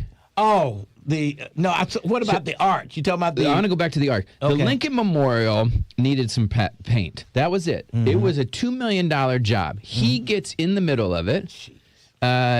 Does a no-bid contract to one of his buddies. It now costs $13 million. This man took the entire Secret Service and his team to drive into the Lincoln Memorial, onto the reflecting pool. You can see the pictures of it, in order to, get in the middle of yet another construction project. That's just crazy. And this arc that he's got, like they have in Paris. And the FAA was like, look, y'all, we got to figure out whether or not planes can fly over this thing. Because I don't know if you remember, but so the Ark, whatever this thing is called, is going to be near the bridge. If you remember, I think it was the 80s, where a plane was coming into DCA and there was ice on the wings and it hit the bridge. Oh. And there was a fatal, it was a terrible catastrophe. And while they fixed the larger issue of ice on the wings, that sort of approach to national is one that requires the planes to come down very close to the bridges. Okay. And now he's got this arch. Oh my God. Which means, are they going to have to change the air traffic just to, because this thing is astronomically big. Unbelievable. And what about the war? Okay, we started firing again yesterday. Yeah, I don't know. What did we fire? I mean, the challenge... Missile sites, apparently. The challenge has been, among other things for me, is that we got a briefing at the beginning, and they have not briefed us since. They're no longer briefing Congress. I mean, this is one of the reasons why so many Republicans are now joining us on to stop the war. Yeah. He's not providing any information to any of us. A very small number, and it's not complete information. So a member of Congress should be able to get full briefings whenever he or she wants to. That's not happening, even for members on armed services. So, hopefully this thing gets resolved. The Strait of Hormuz piece, there should never have been a blockade on our part. Like, as you know, I thought whether it was this time or not, like, we have to stand up to Iran, and deal with this enriched uranium and the weapon shield that was being but taking out that military infrastructure is a couple weeks. Done by the wrong guy at the wrong time, maybe. but it should have taken a couple weeks. Yeah. Why he got in the middle of this blockade is so. I mean, the reason he did is because he wanted to change the regime. He thought the regime would fall, which was always. Yeah. He thought he could go in there, clean it up in a week, and then everybody's happy. But no, he's such it a never happened. In the end, very few people trust him anymore. I mean, he's got his base of 30+ Americans, and that's it. And you can't change their minds either. They refuse to. Once stop. you lose trust like that, you don't get it back. Massey, have you talked to Massey? I have not. I went because he lost on a Tuesday, didn't come to D.C. I don't believe. So I mean, I'll see him next week. I don't. Massey and I don't agree on much. We agreed on the Epstein stuff. We agreed. He joined us here and there on various things, but you really do hate to see. For me, I want to see a Congress step up and hold this administration and this guy accountable for all of our sakes. Not because, I have anger towards anyone, just because I want my tax dollars spent on us, not this man or his friends. And the only way that's going to happen in the short run before the midterms is if you get more and more Republicans to join us. And the problem with the Massey race, the Cornyn thing last night, the situation in Georgia. Was it in Georgia or the other one? I can't remember where, he punished somebody who stood up to him, and they lost. Yep. Al Green lost. Can you believe that? Al Green. I don't really understand. Was that a new district, though? I think there were some new voters there. Probably was. Yeah. I think that sure. was, I think it was more that, they redistricted. They threw everybody in new districts except for their guys. And you had a younger person who, as far as I understand, is a pretty great guy. I don't, Unbelievable. Yeah. Well, you were not on my ballot this time around. Where are you? Montgomery. Oh, yeah, they took you out. Sorry. There's nothing that gets me more mad than the partisan gerrymandering. But they took out all of Montgomery. It's 100,000 voters, and they added all of Clinton County. I mean, they moved it 10 points to the right. They can't beat me fair and square, so they keep trying to rig the map. So what's going to happen to you in November? You think you're up for the task? I am up for the task. Right. I like a good fight. All right. There you go. You're a boxer anyway. I love a good fight. I just watched a documentary on Teddy Roosevelt, and I don't know if he's got people have mixed feelings about Teddy Roosevelt. But what I liked about he was always looking for a fight. And he did a lot of change work. Like he got massive reforms done because he was constantly looking for a fight. And people complain that I look for fights, but All right, we're gonna take a break. We got some people that's ready to fight, holding on. They're holding on. Let's take a break, and then we'll come back and we'll give you, a chance to talk to Congressman Greg Landsman on the other side of the break, right here on 1230 The Buzz. Every weekday, 12:30 The Buzz has you covered. Let's go! With news, entertainment, and information. Starting at 6 a.m., set your alarm for Get Up Mornings with Erica Campbell. What's going on, Cincinnati? This is Erica Campbell. Followed by The Lincoln Ware Show from 10 a.m. to 1 p.m. Hey, this is Lincoln Ware. Join me for The Lincoln Ware Show. Then it's Keeping It Real. With me, Reverend Al Sharpton. From 1 till 4 p.m. News, entertainment, and information. We've got it all right here on 1230 The Buzz. Here at Urban One, we pride ourselves on supporting local and national Black-owned businesses throughout all of our radio markets. Since we began our Buy Black campaign, we like to spotlight some familiar and unfamiliar businesses in our communities. From arts and crafts, restaurants, clothing and apparel, heating, technology, electrical. One thing is true, Black folks have a business for everything you need, want, or could imagine. So let's show some love to all local and national Black-owned businesses, because when you spend money with a Black-owned business, you are helping your community as well as helping yourself. The businesses for this week are Tri-Haven, open Thursday through Saturday, 2 till 7 p.m. Sundays, noon till 5 p.m. at 3225 Cardiff Avenue. Check them out on IG at Eat Fry Haven. D&D Service Tech. Give them a call, 513-293-3479. And Flipside Podcast on YouTube. Real stories and people in hopes of building a stronger community. Call 513-903-6198. We all make plans for the future, but car accidents, break-ins, and unexpected fires can disrupt those plans.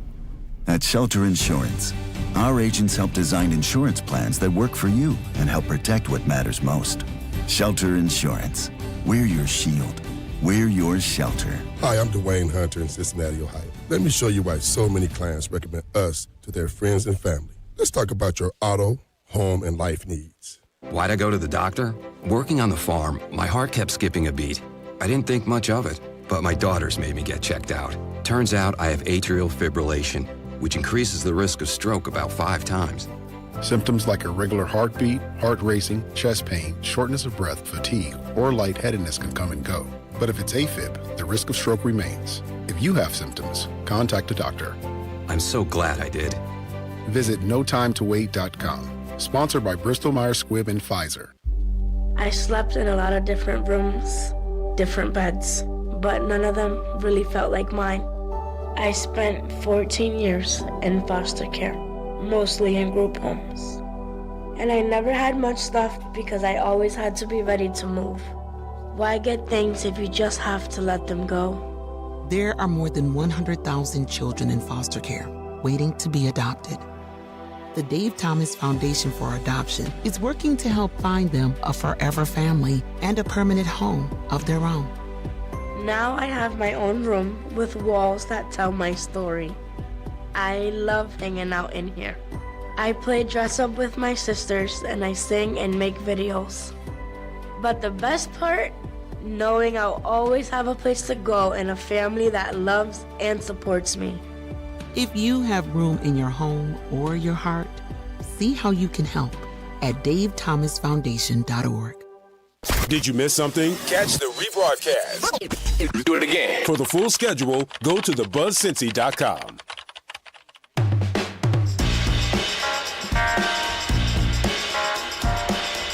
1230 WDBZ, the Buzz of Cincinnati, your talk station, the Lincoln Ware Show, till 1 o'clock this afternoon. In the studio with me, as he comes in once a month, Greg Landsman, and he'll be in your favorite election this coming November, the midterms, and boy, it's going to say a whole lot. It's going to be really interesting what happens the day after the midterms. Oh, huge. That's going to shape. 2 things happen, by the way, like, because I was just going back and looking at previous years. One, you have a new Congress, presumably. Let's, I obviously am working towards a new Congress. Two, the presidential starts usually the next day. Yeah. Which is crazy. Yeah. You You're know? right. Mm. And I suspect this will be one of the most, arguably the most significant presidential election in our lives, right? I don't think Trump is going to endorse Vance. I think he's going. Look, this is my opinion. Yeah. Okay, so I'm not trying to, because there's enough actual corruption and proof of corruption. I believe it's whoever pays him. I mean, that's how I think he rolls. Really? Yeah. Really? Yeah. I think at the end of the day, he is an entirely financially transactional dude. That's all he wants is cash. Jeez. All right, let's go to Al. Al, you have a question for Greg Landsman. Respect. Hello? Al. And talking to the people. Yeah. Oh, okay. Good morning. Go ahead. No, I had a question. Are you familiar with senior official in Israel, Judith Shur? No. Okay, she was here in the United States maybe a year ago or less, and she made some disturbing comments about the black community here in America, saying that Israel, that was Israel's biggest problem, was the young black American male. What? Okay. That's terrible. I don't know what to do. Yeah, it's awful. Well, thanks, Al. Thanks for letting me know. What I need you to do as my congressman is to look into it, and if you could get back to the black community, because... Hey, Al, have you been watching of course, have you been watching what's going on with the Supreme Court and voting rights and what they've done? Oh, yeah. That's why what's your take? The more. What's your take on all that? I believe that our rights as black Americans, or just as Americans, are being taken away. I agree. So we went to Selma and Montgomery last week to try and to be part of this effort, which I'll make sure we circle back with you on what I think will be sort of a second civil rights movement, going to each of the capitals this summer as part of a freedom summer to sort of galvanize the country again to restore the voting rights that have been taken away. And I think it's one of the most important things that's happening. It doesn't get reported on. People don't talk about it that much. I haven't seen the kind of content on social media that you see for all these other issues. But this Supreme Court has eviscerated the Voting Rights Act. They did it with voter suppression several years ago. They just did it with minority districts a couple weeks ago. Now you have Republican politicians in the South getting rid of black districts, and this was what King and others fought for. It's what people risked their lives for, and we are going back in time, and it doesn't seem like it's even a top 10 issue. It's just crazy to me. They were trying to get Biden to add to the Supreme Court. Oh, expand it, yeah. Yeah, so you think maybe now he should have? I mean, I think that ultimately you're going to have, I've proposed legislation. Well, actually, we do it next week. It's called the Drain the Swamp Act. My sense is that what people want across the board is real reform. Like, this system is not working. The economy's not working. The politics aren't working. We got to reinvigorate our democracy. The Drain the Swamp Act is the most comprehensive reform anti-corruption legislation ever. And it includes term limits for the Supreme Court. It includes a ban on stock trading for everybody, including the president. I don't know if you saw his financial disclosure, but he's making billions. Oh, boy. Pardon reform, suspending your pay during a shutdown, and I saw that. rights. I saw the suspending the Congress and Senate's pay during the shutdown, and that should have been long ago. Long ago. Yeah. All of the reforms in there, but I put voting rights in the Drain the Swamp because I think at the heart of anti-corruption is the disintegration, the work to erode voting rights. All right, let's go to Kyle. Kyle?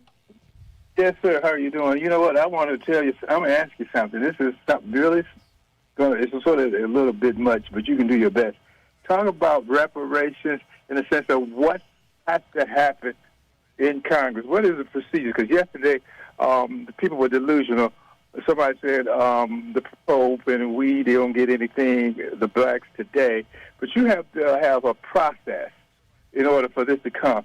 Because people don't understand there's a process to get that. And Mr. Ware can explain to you what people are saying about reparations before you answer it. Because I want you to understand where he's coming from.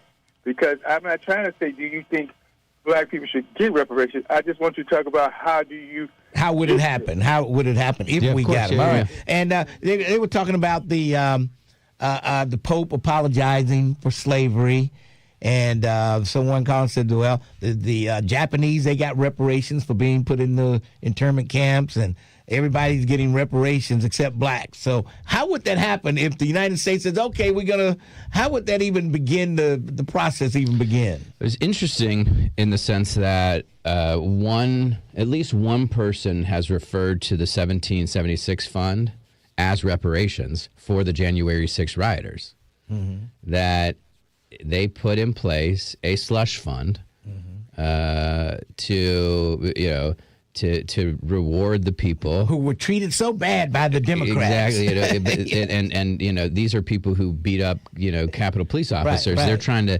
That's you could argue that is reparations, where they set up a fund and that people could apply for that fund based on wrongdoing. Now, I think this. Well, I know the slush fund is the most absurd thing. Yeah. It's corrupt. It is a total waste of money, but it does show you that if there is wrongdoing, which governments do all the time when there's a settlement, a fund gets set up and people apply for it. Yeah. All right. Let's move along. Let's go to Esteban. Esteban, how are you? I'm fine, Lincoln. How about yourself? Hanging in there. What's up? Congressman Landsman, every time I speak with you, you're on vacation. Me? I know. When am I ever on vacation? I don't vacation. I wish that. I'm just saying my interaction with you. He comes here when they're shut down in D.C. Yeah, I never go on vacation. I need to go on vacation. My wife tells me I need to go on vacation. Anyway, if I may, I do have a couple of questions. Yeah. The one is starting out with gerrymandering. Yeah. And I just wanted to know your philosophy on that. And my philosophy, I'll share mine with you. Why don't we just work on getting rid of that? And I think it would solve a lot of issues. Couldn't agree more. My solution has always been vertical and horizontal. I mean, these, just like your how far north does your district go? It now goes all the way up to the top of Warren in Clinton County. So I was at mile marker 48 on 71. 45, 48. Yeah, that's absolutely, because people in different parts of the state have different interests. So, but anyway, what is your philosophy on gerrymandering? It is a cancer to our democracy. Partisan gerrymandering, whether Democrats do it, Republicans do it, it is an affront to voters. It's politicians deciding for voters who will represent them, as opposed to voters deciding who their politicians are.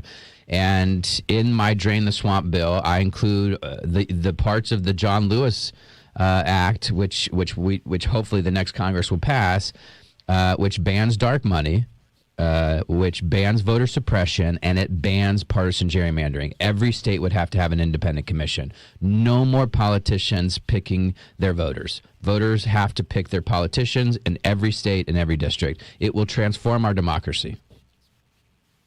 Yes, I certainly agree with that, and it's very simple. Like I said, horizontal, vertical, and let the chips fall where they may. Yeah. The other question is about the corruption. Yeah. I think it showed that Trump had 3,700 stock transactions in 3 months. I mean, obviously that's 1,600 to 37,000. I thought everything had to be in a blind trust. No, for us. Well, first of all, neither Congress. I will get back to your question, but neither Congress nor the president. There is no ban at the moment. Members of Congress can trade individual stocks, and the president can. I went ahead and sold all my stocks, put it in a mutual fund, into essentially a blind trust, so that I'm no longer, and it was expensive, to do, but it was the right thing to do. I think every single member of Congress should sell their stocks. Don't wait for the law to pass. But my bill, the Drain the Swamp bill, will ban it for members and the President of the United States. Okay. The President should, This report, if you haven't seen it, is crazy. He went from 1,600 trades to 37,000, right? 37,000? Is that what you just said? 3,700. 3,700. 3,700. Okay, so yeah, that's right. Okay, but it was, you can go through it, and I did a video on this if you want to watch it. But like, he'll visit a plant. Mm-hmm. And then he'll go and he'll say, everyone should buy stocks in this plant. Yeah. And then he goes and buys stocks in it. Oh, my God. And the stock goes up and this is why they believe that he's made close to $10 billion already as president. Oh, my God. Oh, jeez. And the only way to change it is to get a Congress that will not only hold this administration accountable, but pass sweeping reforms. Like, history should remember this moment for us passing the most comprehensive anti-corruption laws in American history. Unbelievable. Esteban, I got to run. Thanks for your call. Oh, thank you. All right. Let's take a break, and then we'll come back with more from Congressman Greg Landsman right here on 1230 The Buzz. Cincinnati. Want to stay plugged in with 1230 The Buzz and get the inside scoop sent to your phone? From exclusive contests and cash giveaways to breaking news and can't miss events, we're keeping you connected all day long. Join the 1230 The Buzz text club right now by texting BUZZ to 23845. Get instant updates on local news, community events, special guests, hot topics, and chances to win prizes before anyone else. If it's happening in the city, you'll hear it from The Buzz first. Cash, contests, conversations, and community. All in the palm of your hand. Text BUZZ to 23845 and stay connected with the station bringing you real talk and real voices every single day. 1230 The Buzz, your talk station. What's good? It is Hood News. Why are you still sitting on the sidelines? Did y'all know the Tank is hiring at $24.44 an hour, paid weekly, plus great benefits and a solid team? So go ahead, drive your career forward with Tank, and visit tankbus.org for more information and start your career today, y'all. The IRS finally caught up with Louie. I hadn't paid my taxes in 8 years. I owe the IRS a lot of money. Louie was in deep trouble. We're going to take your house, put a lien on your bank account, garnish your pay. They don't care. They're going to take your paycheck. Louie found out about Optima Tax Relief, the leading tax resolution firm. A-plus rated by the Better Business Bureau, they've resolved over $1 billion for their clients. Optima Tax, they help me. They calm me down. They make me feel comfortable, and I trust them. Louie has a lot to be thankful for. I don't owe the IRS anymore, and I'm able to live a comfortable life, a lot better life. It was because of Optima Tax. For tax help you can trust, call Optima now for a free consultation. Take it from Louie. If you owe the IRS, don't go it alone. Give Optima Tax a call. They can help you. Call 800-569-4435. 800-569-4435. 800-569-4435. Optima Tax Relief. Testimonial from an actual client. Some restrictions apply. For complete details, please visit OptimaTaxRelief.com.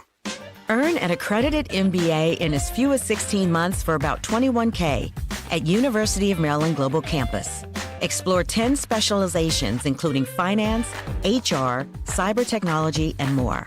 Plus, showcase the value of your MBA with a comprehensive learner record and digitally demonstrate in-demand skills and credentials to employers. No application fee if you apply by June 1st.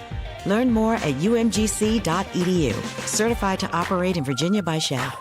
Do you have trouble getting to work every day? What do you do if there's no bus stop nearby and you don't have a ride? OKI's Van Pool program can help. If you're struggling to get to work, talk to your employer about OKI's Van Pool program, which gives you and your coworkers a van to carpool to work. There's also an $800 a month stipend to pay for the van. Then riders pay the rest. Go to rideshare.oki.org for more information to get started on your workplace van pool. Go to rideshare.oki.org. Laura, the guys really went to town on that leg of lamb. Yeah, thanks, Amy. I'm glad everyone enjoyed it. Something's wrong. I know you too well. Jim's company is cutting his salary, and he may even get laid off. He doesn't think we'll be able to afford the mortgage. Oh, Laura. If you think you may be in danger of foreclosure, call the National Foundation for Credit Counseling at 866-687-6322 or visit mortgagehelpnow.org.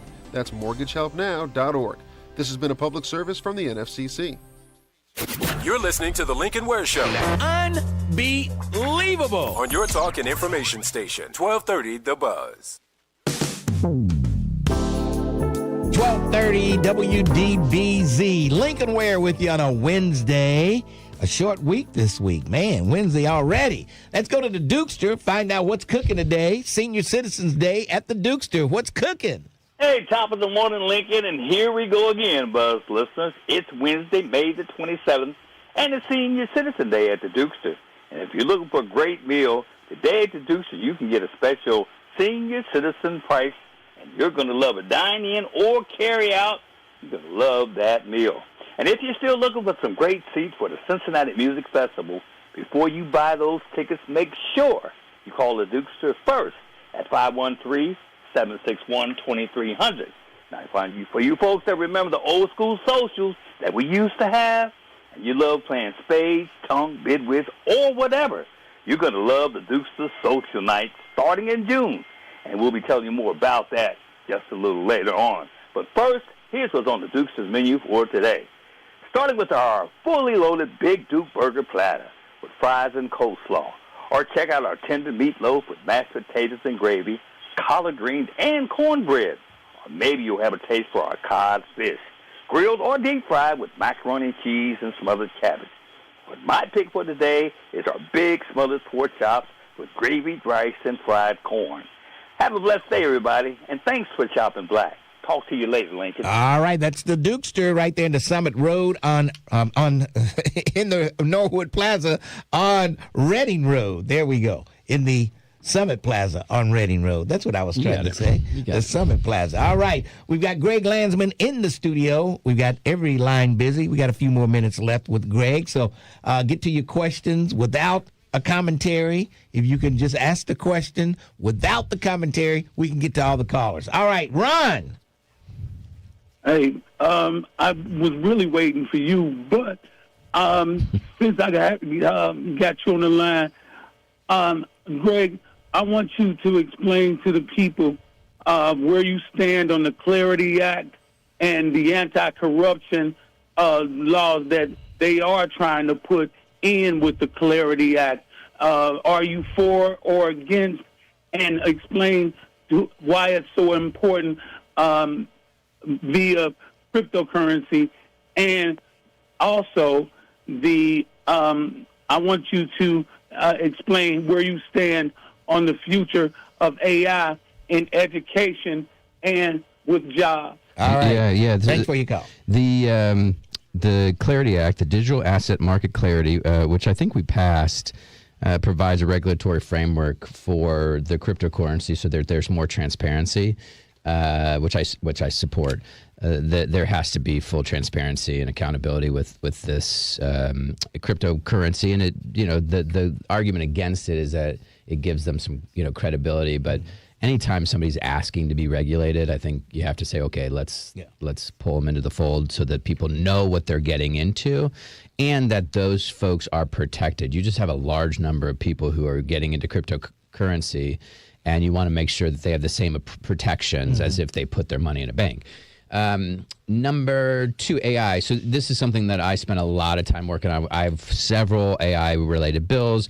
The overall, because I want to do this quickly, is that the country needs to have national leadership on AI that is similar to other pieces of huge technology and advancements that the country has done before, which means that you've got to have a framework, national framework, to harness the technology for good and protect people from bad. Which harness for good, which means that you got to organize it or sort of mobilize it towards shared ends, curing cancer, carbon capture, solving big national problems, and you got to make sure that everyone has access to it, that every person has access to it, that they learn how to use it, because I think the difference is going to be who knows how to use it and who doesn't. You got to protect workers. You got to protect communities. So we have a bill that would require these AI data centers to pay everything. No more NDAs. They have to do everything transparently. No pollution. If there is any pollution, they got to clear it up. So then they can't have an AI of you maybe endorsing Donald Trump. So we need exactly. So what I have proposed two pieces. One is called the Department of AI. And the other one is the starting point, which is a FDA for AI, where the federal government, we would create an agency that would approve these large learning models, these AI, large learning models. And it's the agency that would go in and investigate wrongdoing, which we don't have right now. And so if a chatbot tells some kid to go kill themselves, which has happened before, there's no federal entity there to protect or to seek justice. And so it's not like we had the FDA because we were mass producing food and drugs and all of these other things, and we needed a watchdog. There needs to be an AI watchdog. Yeah. All right. Pharaoh, you have a question. Yeah, Lincoln, I had a question, but I really wanted to make a statement before I asked the question. Oh, my goodness. It's just a quick statement. Okay, quick statement. Oh. The quick statement is this. The guy who called in about the reparations, when it comes to reparations, if I went out and robbed a bank or, murdered somebody and they caught me, I should be able to go to court and say I'm sorry and they let me go. That's the same thing as it is with slavery. All they have to do is apologize, and let's move on. There's no reparations, no penalties for anybody. That's my statement. But anyway, the question I wanted to ask Greg Landsman is this.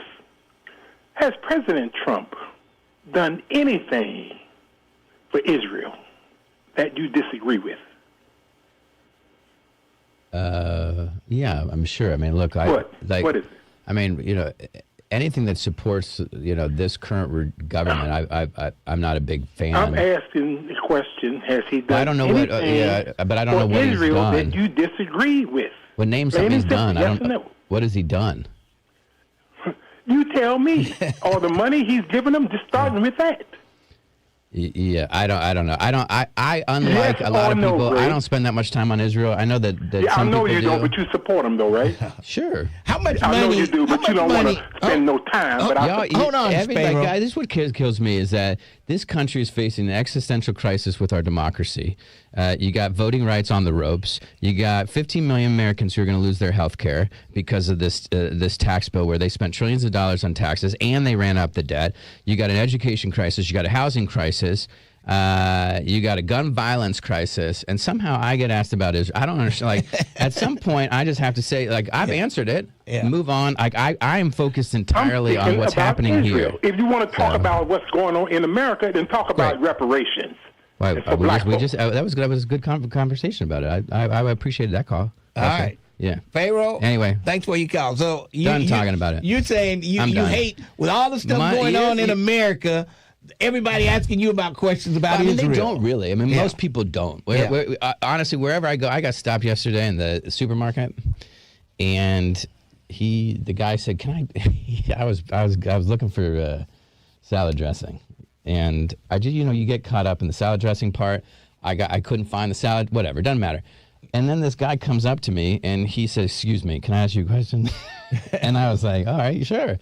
He wanted to ask about NIH. They're going after NIH and the National Institute for Health, and they're getting rid of cancer research. Like, these are the things I get asked about. Yeah, you know. Yeah, I don't know why people are so fascinated with you in Israel. I guess because you're Jewish. I'm Jewish. And right. Okay. That's it. Anyway, all right, let's go to Ray. Ray, what's up, Ray?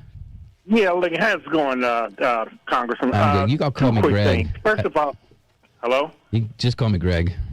Yeah, hey, Greg. Hey. First of all, based on history, and I asked Lincoln this about a week and a half ago, is it easier or harder for an incumbent who lost the primary due to Trump to win the midterm? That's number one. Number two. Wait, say it again. Sorry. Say it again. Hold on. Say it again. Say it again. I want to answer it. Say it again. Is it easier or harder? Is it easier or harder for incumbents who lose, like this the runoff, to win? Is it easy? Is it harder for a Democrat to beat them not the incumbent, the one who lost. I see what you're saying. Yeah. I see what you're saying. I guess it depends. Like, people believe that Paxton, who just beat Cornyn, is easier to beat because he is a crook. He's a felon. Yes or no? Is it easier for Democrats to win? Yes or no? It depends on the race, but yes, typically. Okay, thank you. Now, this last one. Yeah. You mentioned something about your proposal on these bills, right? And so do you need you just need a majority of the House or Congress or in the House, and do you need a supermajority for it to pass? 60 votes in the Senate. A majority in the House, 60 votes in the Senate. 60, so you need a supermajority pretty much in the Senate, which is never going to happen because to get 60 votes in a Democratic Senate, Republicans not going to go along with you. On anti-corruption, I would hope they would. So that's up the creek. Yeah. On anti-corruption, we've gotten some things done. They're not going to go against Trump right now. You may have to wait 2 years, and will you tell and then tell Lincoln? Yeah. Tell me what. In order for Joe Biden to add Supreme Court judges, would you have to have a supermajority in the Senate? Yes. So thank you. He wouldn't have been Joe able to Biden do didn't it. have that. Well, he even had Kristen Sinema defect. Yeah. Exactly. All right, Ray. Thank you. Ray. That is true, Ray. Sorry. I believe that keeping the filibuster for some things is fine, but for voting rights and anti-corruption, no, get rid of it. So, no, you'd only need a supermajority in both. All right, thanks. Thanks for your call. All right. So there's hope. There's hope. Final caller, Ron. Yes. Morning, Ron. Hello? Yes, Can go you hear ahead. me? We hear you. We hear you. Okay, Congressman Greg Landsman, you know, I've been knowing you a long time, man, even before you was even on council, okay? And I supported you. A whole lot of people supported you. But the Democrats, they seem to be too weak, man. We're not doing anything. I agree with that. Only a few. Now, what I want to tell you, and you know, man, I'm part of y'all. I work with y'all. I agree. With you. You know, now you supposed to help me, and you supposed to help me ever since you was on council. But now, Legal Ware, the mayor, and I appreciate both of them. I hope they listening. ABCAP been helping me, and Legal Ware really helped me, man. I mean, we were just talking about you. I mean, right now, I'm a slave, man. I'm not even getting paid for the work that I did for the city. What are we waiting for? City. Man, the VA. I mean, not only that, man. I mean, all that I done did here. I don't want to like get into your business on the radio, but Kelly's gonna call you because I know they're waiting for some paperwork. But we're locked in. No, he's talking about he's waiting from the paperwork from the people, not from you. Not from you. We got your stuff. Yeah, but Kelly will call you with an update. But I want to go back to this thing about Democrats being weak. I do think that people absolutely, across the board, independents, Republicans, Democrats, are looking for really strong leaders, people who pick, people who pick fights, win them, who will go to the mat for the people they represent. And I do worry. I see a lot of weakness on both sides right now. A ton. Well, I'm glad you said that. All right. Because people don't want to vote no more. I be trying to get people to vote. I know. We got to get them all. Yeah. I'm with you. I've been with you before you was on council. Yeah. All right. You got to do something. We need fighters, man. Thanks for your call. All right, Greg, it's always great having you here. That's one of my favorite things. I'll see you tonight. Tonight, 8 o'clock. All right. Thanks, let's everyone. Take a break, and we'll come back. Lincoln Ware with you, 12:30, The Buzz. Bringing you the stories that go beyond the headlines. The Tavis Smiley Show. This is Tavis Smiley. Join him every weekday from 7 p.m. to 10 p.m. for impactful interviews, bold discussions, and the perspectives you won't hear anywhere else. The Tavis Smiley Show. Weeknights, 7 p.m. to 10 p.m. 12:30, The Buzz. Hey, join the African American Engagement Work Group on Saturday, May 30th from 11 a.m. to 3 p.m. for the Live Well Cincinnati Health and Healing Expo located at 1701 Patricia McCullum Way in Cincinnati, right next to Corinthian Baptist Church. Enjoy free food, free health screenings, and valuable resources for individuals and families. Community. All right. What's up, Cincy T?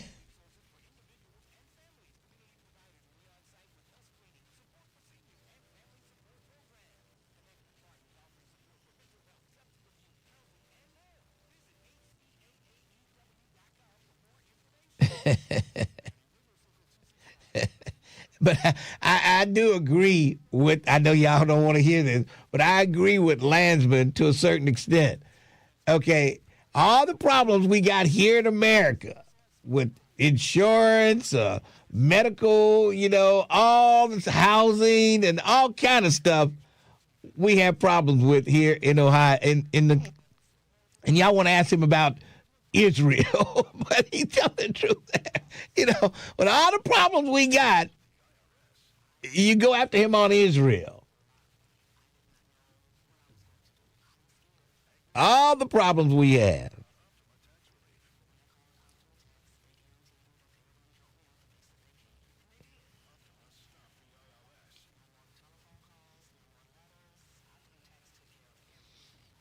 Yep, I tell you. Y'all folks kill me.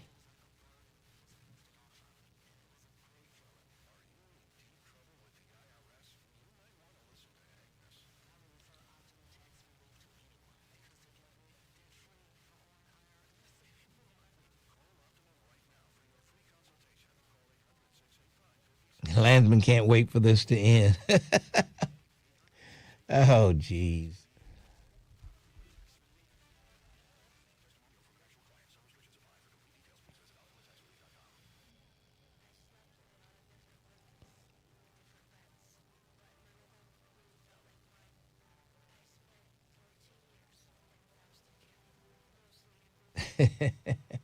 Oh, that, what's her name?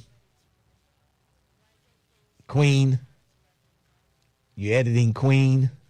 Yeah, I was trying to do it during break. But, yeah.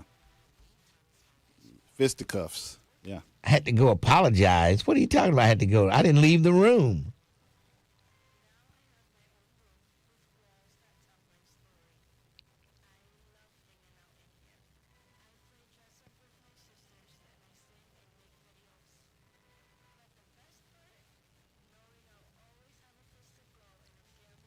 In this environment, I think Landsman still wins his race in November.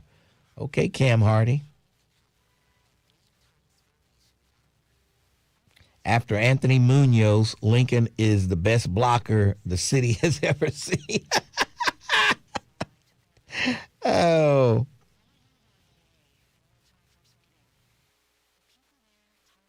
Alcoholics Anonymous. It works. Look us up. Check your phone book, newspaper, or AA.org. The views and opinions expressed in this program are those of the host and guests and do not necessarily reflect the views of Urban One Incorporated, Radio One, or any of its subsidiary companies. The voice of the community. We are 1230 AM The Buzz, your talk station.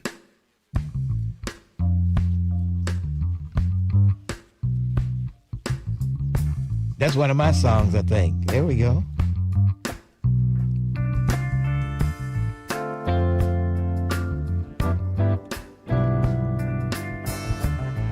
1230 WDBZ, the Buzz of Cincinnati, your talk station. I see you over there kind of jamming with the Terrence. You like my music that I picked? Listen, I'm just glad you picked it so I won't get yelled at and get these mean There's not looks. A lot of good stuff to pick from, but it's approved by YouTube for us to play, which they had an R&B section. That's from the R&B. Yes. All right. 513-749-1230. Lincoln Ware with you. And somebody said blacks are easily, Tim Heidel. Why would I even read anything he says? A lot of problems we have now are because of Israel and Trump bombing Iran. That's all people are saying. Okay. I mean, and like we give them so much money, $2 billion a day, and has gone to Israel over this Iran thing. And I agree with that. I agree. We're giving them too much money. We need to spend some of that money to correct health care here in America, schools here in America, and a whole lot of other things that's going on here. We could probably use that money that we're giving Israel to Israel. All right. Let's move along. Let's go to the innovator. What? Innovator? Yeah, Lincoln. Yes. Hey, I would like to express something, but right now I'm gonna have to put it on pause right now. Somebody's waiting on me outside. I'm gonna call you back. All right. Okay. All right. Don't rush. Okay. Take all the time you need before you call me back. All right. 513-749-1230. Lincoln Ware with you. And someone says Lincoln agrees with something I wrote. Okay. I like that commercial. Okay. All right. 513-749-1230. Lincoln Ware with you. But yeah, I do agree with Greg Landsman on all the Israel questions. But I agree with the people who say, yeah, Israel's got it easy because of us and all the money that's going over there. I bet you they don't pay for health care like we do here. I bet you they don't. And I've got issues. I'm having issues with my Medicare insurer. You know, they try to save these pharmacies, big pharma. I see what they mean when they talk about big pharma. Because they are ripping America off. They are ripping us off left and right. That's what we should be concentrating on. Big pharma. Who it might cost them 57 cents to make a pill, and they'll charge you $50 for it. That's the problem. Marquetta, what's up? Good morning, Mr. Ware. How you doing, Marquetta? In Project 2025, they plan to privatize Medicare Advantage. Yes. That's the whole goal, is to take Medicare Advantage and take it to the private market. You know, I listened to Mr. Landsman. You got to appreciate the buzz for having politicians come in and talk to the community, even if we disagree with it. Right. So, you don't get a whole lot of them willing to come in and take calls. That's for sure. And that's really bold to sit in the face of the descendants of slaves and tell us that we shouldn't be worried about a foreign nation taking billions of dollars a day while denying the enslavement of African Americans. I wanted to talk about the AI data centers in Ohio and how y'all just lost to the AI data centers. You know, when he said that about his bills, what people forget is Citizens United basically made corporations a person. So a corporation can buy your politicians. A corporation could come in and lobby your politician, just like a citizen can. Mm-hmm. And unfortunately, with Citizens United, it makes them, a corporation, stronger than the people. So in these rural areas, like in Franklin County, they had a petition to go against the AI data centers, and the politicians back the AI data centers. The AI data center literally pulls all of the water to cool it down, pulls all of your electricity and all of that. It's going to drive up. Well, they're trying to say they need to provide their own electricity, and I don't know how they're going to provide their own water, but they need to have their own power plants built to power what they're doing. Now, what I don't hear you saying is, I'm neither Republican nor Democrat. I feel like black people need to create their own political party and become a swing vote. We need to be able to say, we represent this many people, and if you give us this, we'll go with that. We'll swing that way. Yes. We're not doing that. No. And the DNC came out, the head of the DNC, the leader, the DNC chair came out with the autopsy of the DNC for the election of 2024. Have you seen that? I saw it, and I didn't read it, but I saw the headlines. What did it say? Basically, the Democratic Party would not define itself beyond anti-Trump messaging. Basically, Biden did not support Kamala Harris. Right. When she called him and told him that she was ready to take over, he went out the next day and put on a MAGA hat. Mm-hmm. Mm-hmm. You know, racism is not about classism. I see, you know, like I'll be in the chat and I notice everybody love to attack each other, but Tim being there calling Joyce dumb and calling our respected 30 years elected official Elisa Reese dumb. Don't nobody say nothing to him. Right. I cuss him out every chance I get. And I think that black people really need to wake up to the fact that no matter what class that you are in, that's what we're seeing down here in Texas, the way that they redistrict and pushed Al Green out of his seat. Yeah. Al Green was the most vocal saying, you know, we need reparations, we need to impeach this president, et cetera, et cetera. They got rid of him, and they're saying Menifee was AIPAC back. So when we don't question these lobbyists who push these politicians, everybody, they disagree on everything when it comes to Americans. They agree on everything when it comes to Israel. Israel is a foreign agent. They should not be in control of our politicians. Yeah. Greg, that you are on the AIPAC tracker getting $825,000 from the American Israeli Political Action Committee. That is a problem for the United States of American voting public who does not have that type of money to give you. And when we have interest and when we have concerns and you shrug us off or you filibuster us but tell us we're going to support, of course we support Israel. Israel is literally bombing us into the next century. And I'm going to end with this. Did you see that Donald Trump said his goal is to be the prime minister of Israel because he has a 99% approval of Israel? I wouldn't doubt it. I would not doubt that one bit. You know, he wants to lead something else when he leaves the presidency, and he wants to be over a country somewhere, and I wouldn't doubt whether that will happen. They told us during the election, Greater Israel would basically be Trump hotels. Yeah. Once they destroyed Palestine and Gaza, they were going to build up this big tourist attraction for Judaism. I don't do that Bible stuff. That Bible is not historically accurate. It's not scientifically factual. It's a belief system. What's going to happen when you die, Marquetta? What's going to happen to you? My body is going to deteriorate and go back into ashes to ashes, dust to dust. But your soul, if you go back to ancient Kemet, they say everything is born with a spirit, but not everything is born with a soul. So your soul might transcend who knows to where, but your body is definitely gone. You know, they have a problem with graves in areas like Japan and areas like that.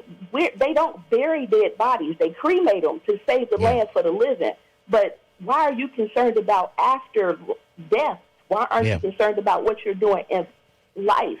And that's the thing. When people talk about, you know, abortion, this and that, read Numbers 5:11 through 28. It's a recipe for abortions in the Bible. Yeah. Read the Bible in regards to rape and marriage. What is the recipe? What's the recipe for abortion? It's something that they make up and drink? 5:11 to 28, it's the proof of adultery. If you believe that your wife has been cheating on you and that baby ain't yours, you take her to the priest. The priest is going to make a concoction of barley, some other stuff. He's going to rub over her belly. He's going to pray. If the baby comes out, if the baby comes out due to this concoction, that's not your baby. What? If she's still reading, the Bible got some crazy stuff in it, but people only read the parts that they like. Yeah. And that's okay, but, you know, religion is codified supremacy. The Bible is Judaism supremacy. The Quran is Arab supremacy. Look at all the Arabs and the Muslims that's in Mecca today. You know, it's millions of them, and they're coming to America, disrupting public spaces down here in Texas. They're trying to build, you know, big grand mosques in communities, and that's cool, but we have a separation of church and state. So I just wanted to get that out. All right, Marquetta, I got to run. Thanks for your call. Unbelievable. Let's take a break for news. Then we'll come back. DJ Key, Rollins, and others holding on. 1230, The Buzz. 1230 AM, WDBZ, Cincinnati, an Urban One station. Listen online on thebuzzcincy.com. We are 1230 The Buzz, the home of the Lincoln Ware Show. A Sharonville man stands accused of attacking his neighbor with a pair of scissors. Police say the 39-year-old Colin Brown entered the victim's home on the morning of May 21st and stabbed him in the chest. The victim survived the attack. Charges against Brown include felonious assaults. 3 people have been hospitalized after a Tuesday night crash near downtown Cincinnati.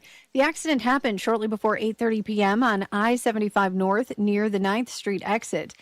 The injured include 2 adults and 1 child. There's been no word on the extent of the injuries. In Claremont County, Monroe Township Fire Chief Greg Lang is being placed on administrative leave. Lang was previously placed on leave after an arrest for domestic violence, but returned to work after being acquitted on the charges. Officials have not said why Lang is being placed on leave at this time. Grand jurors are indicting a man accused of breaking into a Claremont County home. Investigators say that Brandon Rorick broke into a Wayne Township residence early on the morning of May 17th. Rorick is indicted on charges that include aggravated burglary. I'm Heather Pasco on 1230 The Buzz. 1230 The Buzz. Streaming live on your computer. Log on to thebuzzcincy.com.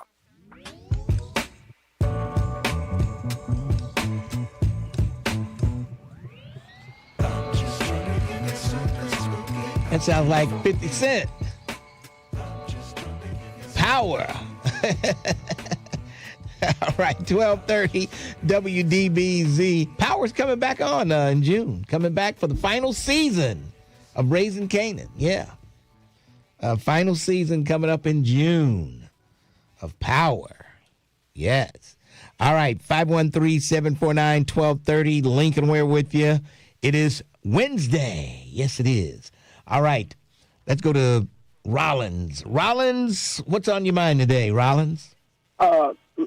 Lincoln, I just want to bring to the attention of the community that the Hercules Davis Jazz Association of Greater Cincinnati will be recognizing Covington native Clifford Cooper with a building dedication marking his childhood home with a memorial plaque and ceremony. Mr. Cooper was an Army paratrooper, Air Force Master Sergeant. He worked with, he was a member of SNCC in the 1960s during the Civil Rights Movement. He was a board charter member of the Northern Kentucky branch of the NAACP, and he was the board president of the Northern Kentucky Community Center when it closed its doors in 2003. So we're going to have put a plaque on the building. We're going to have proclamations from the city and county government and recognize this man for his great achievement and sacrifices.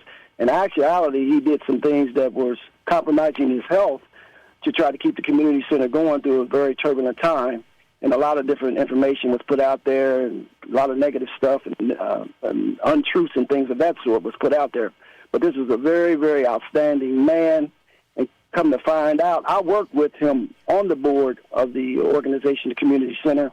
Come to find out, I bought a building that later come to find out it was his childhood home.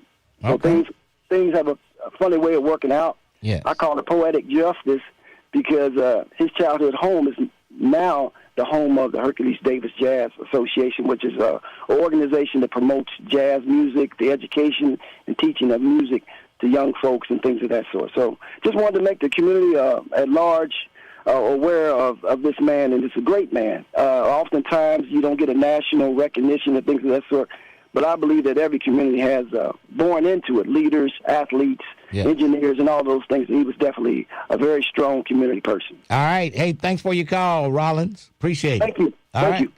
All right, that's Rollins right there, 513-749-1230, Lincoln Ware on a Wednesday. Looks like DJ Key. What's going on, DJ Key? Hey, how you doing, Lincoln? Let me take y'all speaker. All right. Hey, the comment I wanted to make, I call it the end of Landsman. I guess what he had to say about his, the choices he made when it comes to Israel, and what bothers me, so much about this, especially since anything you can do, if you can just say, hey, well, I don't like how the Jews are doing such and such, like you're anti-Semitic. And, and these people, these European Jews, these are not Semitic people, number one. If you look up anti, which means against, and Semitic has nothing to do with the European people. Palestinians, Semitic. Iranians, Syrians, Africans, Semitic people. Mm-hmm. And Iran and Israel is destroying as much as they can. What's sad, you make a comment, we shouldn't worry about the foreign wars, but it's always been the foreign wars that's cost America. Always. Every war we've had, that's been outside this country had to do with rich people wanting somebody else's resources. There has not been one war since the Civil War. There has not been one war that had anything to do with our freedom, had nothing to do with our livelihood. Not one war had anything to do with that. These past wars after the Civil War was all about rich people wanting somebody else's stuff. Yeah. Period. I agree. And so but people come home, and these people are heroes. Heroes are going to destroy, attacking, killing people, babies and all that for somebody else so they can get richer. Well, the soldiers weren't over there to get richer. They were just... No, but the soldiers doing their bidding. That's what makes them not heroes. They were doing their bidding, so you come home and thank you for saving America. They had nothing to do with America. When you join the military, you don't have any choice but to do the bidding. Right. I'm not disagreeing with you on that. It sounds like it to me. I'm just saying they should not be considered heroes. Yes.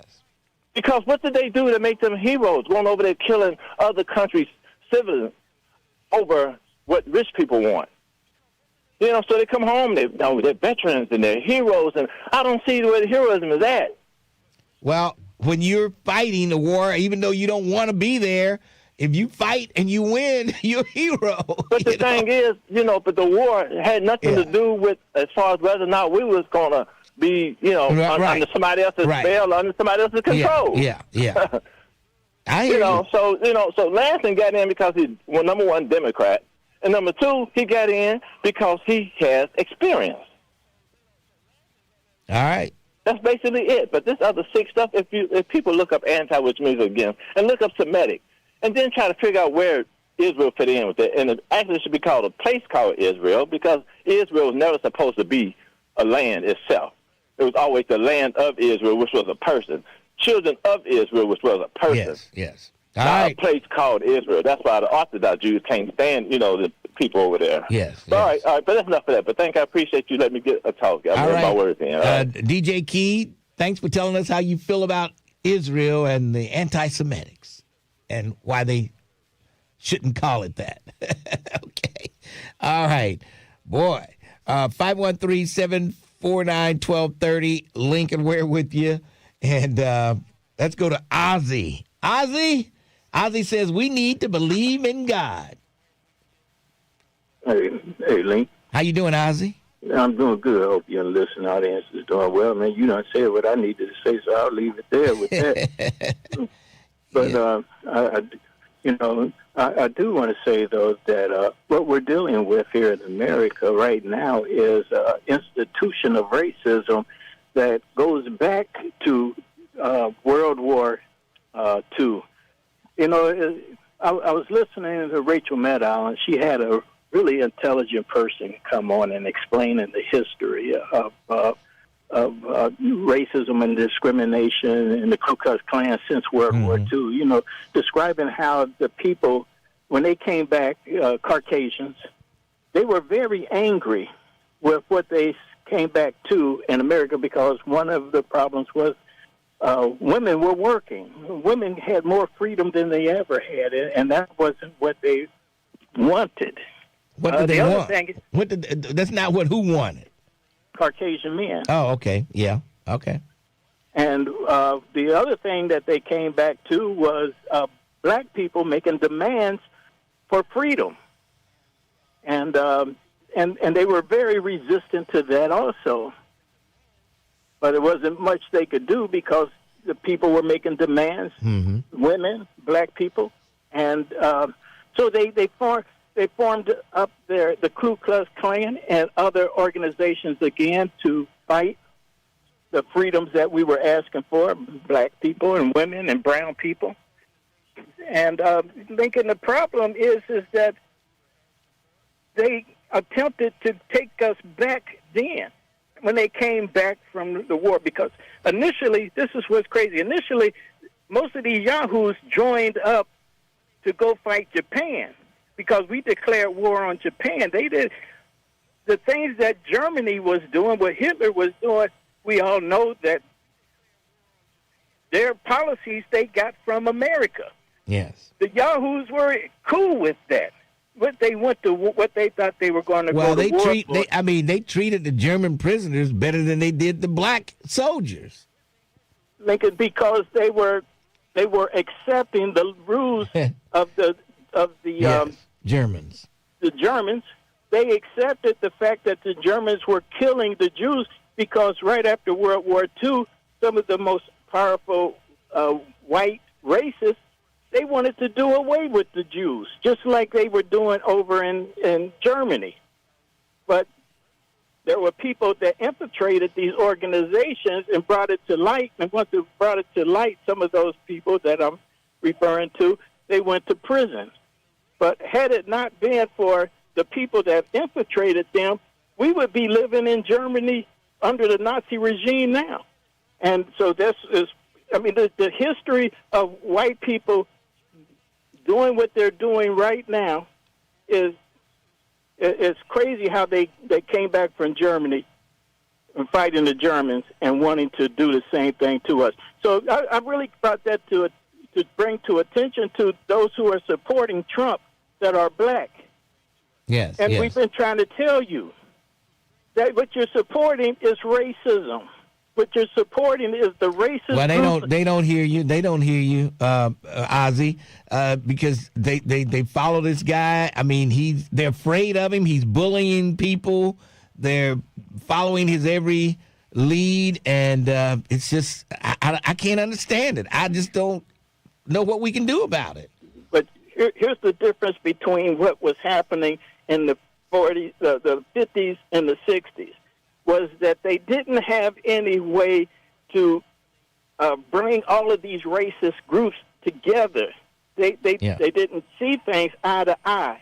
Today, they see things eye to eye. They are in total agreement with what's going on right now. All right. Plus, they have the power of the federal government to institute all of the policies that they wanted done back then to do it now. And so they're going to take us down, people, and we got to wake up. You got to end the sentence. At some point, you got to end the sentence. But anyway, I hear you, and thanks for your call. I appreciate it.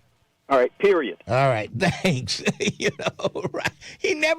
It just runs on and on. There's never any pause or a comma or a period to end so I can jump in.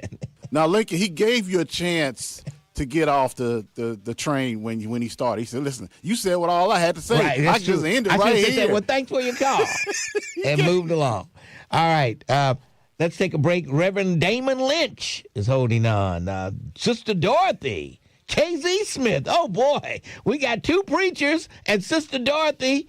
Boy, who knows what this is going to sound like on the other side of the break. Right here on 1230. The Buzz. We got two preachers and a Muslim on hold. We'll take a break and then we'll come back and finish what we're doing. 1230, The Buzz. Hey, y'all, what up? This your boy, Ricky Smiley. I want to drop you an invite to something a little more. Two preachers and a Muslim. Two preachers and a Muslim. Man. Yeah, and then Ozzy, he was preaching. Oh, my God. Ozzy, oh, my God. Somebody said, call back Ozzy. I was just getting into what he was saying. Yeah, are you crazy, Vernon? Oh, boy.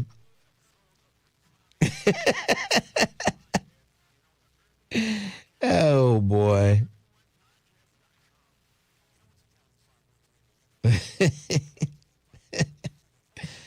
Terrence has an organ over there in the studio. He plays it. It's just a real organ over there. He had him ship it in. Yes. Yeah, I got to drag it into the studio every time. Every day. Yeah, yes. Every time. And you probably play for some church on Sundays. I wouldn't doubt. You play for a church on Sundays. Brent Beard, you're the person trying to correct me? Okay. That's what somebody was saying to Brent. Oh, boy.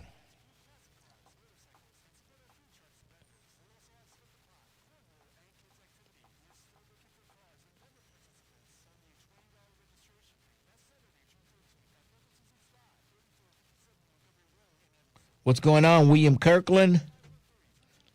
The Honorable William Kirkland.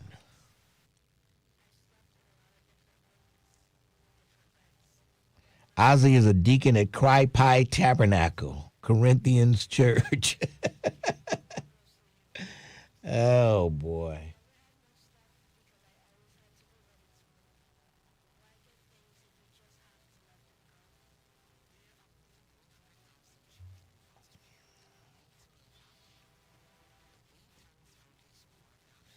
You look. I just saw Trump meeting with the cabinet, and it just looks so stale, pale males. That's all they are. So stale, pale males.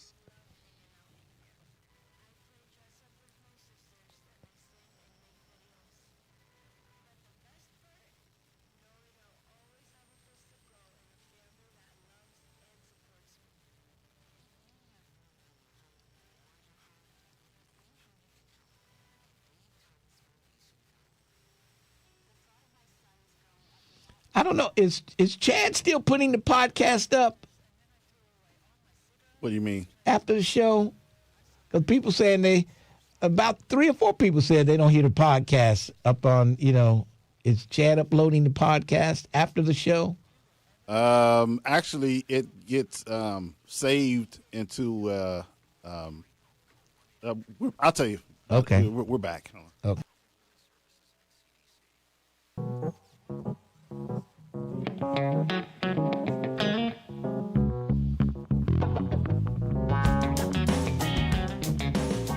.1230 WDBZ, the Buzz of Cincinnati, your talk station. And let's see, which preacher has been holding on the longest? Looks like Damon Lynch. So let's go to Damon Lynch the third. Reverend, how you doing today? I'm good, sir. I'm going to let KZ and Dorothy preach. Okay. I'm going to let them do the preaching. But I just want to remind everybody this Friday night, the teen party, parents and grandparents, get your kids out there, 13 to 18. It's at the church, sponsored by a group of churches, from 8 to 11 p.m., outdoors. We got food, we got music. Boo Man is the MC, he's a comedian. We got a young DJ, a 360 camera. So, and parents are welcome to stay. Not just bring them and drop. You can drop them off, you got to come get them, but you can stay as well. If you want to help serve or just chill, because we want to make it a family affair. Yes. So there's no need. We can party together. I challenge the parents, though, don't try to get out there doing the Scorpio with them old knees, because that ain't going to work. But 8 to 11 this Friday, I'll remind people on Friday as well, we're trying to have a safe, fun summer for our teens. We want them to know that they're not invisible. And we also realize that going downtown, there's nothing downtown for them. Cincinnati's downtown is not built for young teens. So yeah, we don't want them down there, but you also got to have something in the neighborhood. So this is our first final Friday. We're going to do at least 3 of them. First one's this Friday night, 8 to 11 at New Prospect. And then we're looking at maybe doing one in Avondale. Somebody mentioned last night the west side of town. I don't know anything about the west side of town. I don't either. It's like in another city to me. The west side scares me. I don't mean to disrespect anybody. Jeez. I don't even know my way around on the west side of town. I really don't. I don't either. I really don't. don't. Be on Work Road and all of them. I'm lost. Yeah, I know. But I know it's a bunch of us over there, though. Yeah, that's for sure. They do a lot of shooting over there. They do a lot of shooting over there. I know, man. I know. So we're not trying to get involved in that. And so I don't know. We may go over to the west side. They may talk us into it. But right now, it's in Roselawn this Friday night, 8 to 11. Good music, good food, games, and adults. You are welcome to stay. When are you having your fish fry again? Fish fry is June 12th. Oh, that's coming up soon. Yep, community is welcome. We feed about 1,000 people. I know it. It's all free. And I got a group of fishermen and women, and they catch the fish. They've been out fishing for months.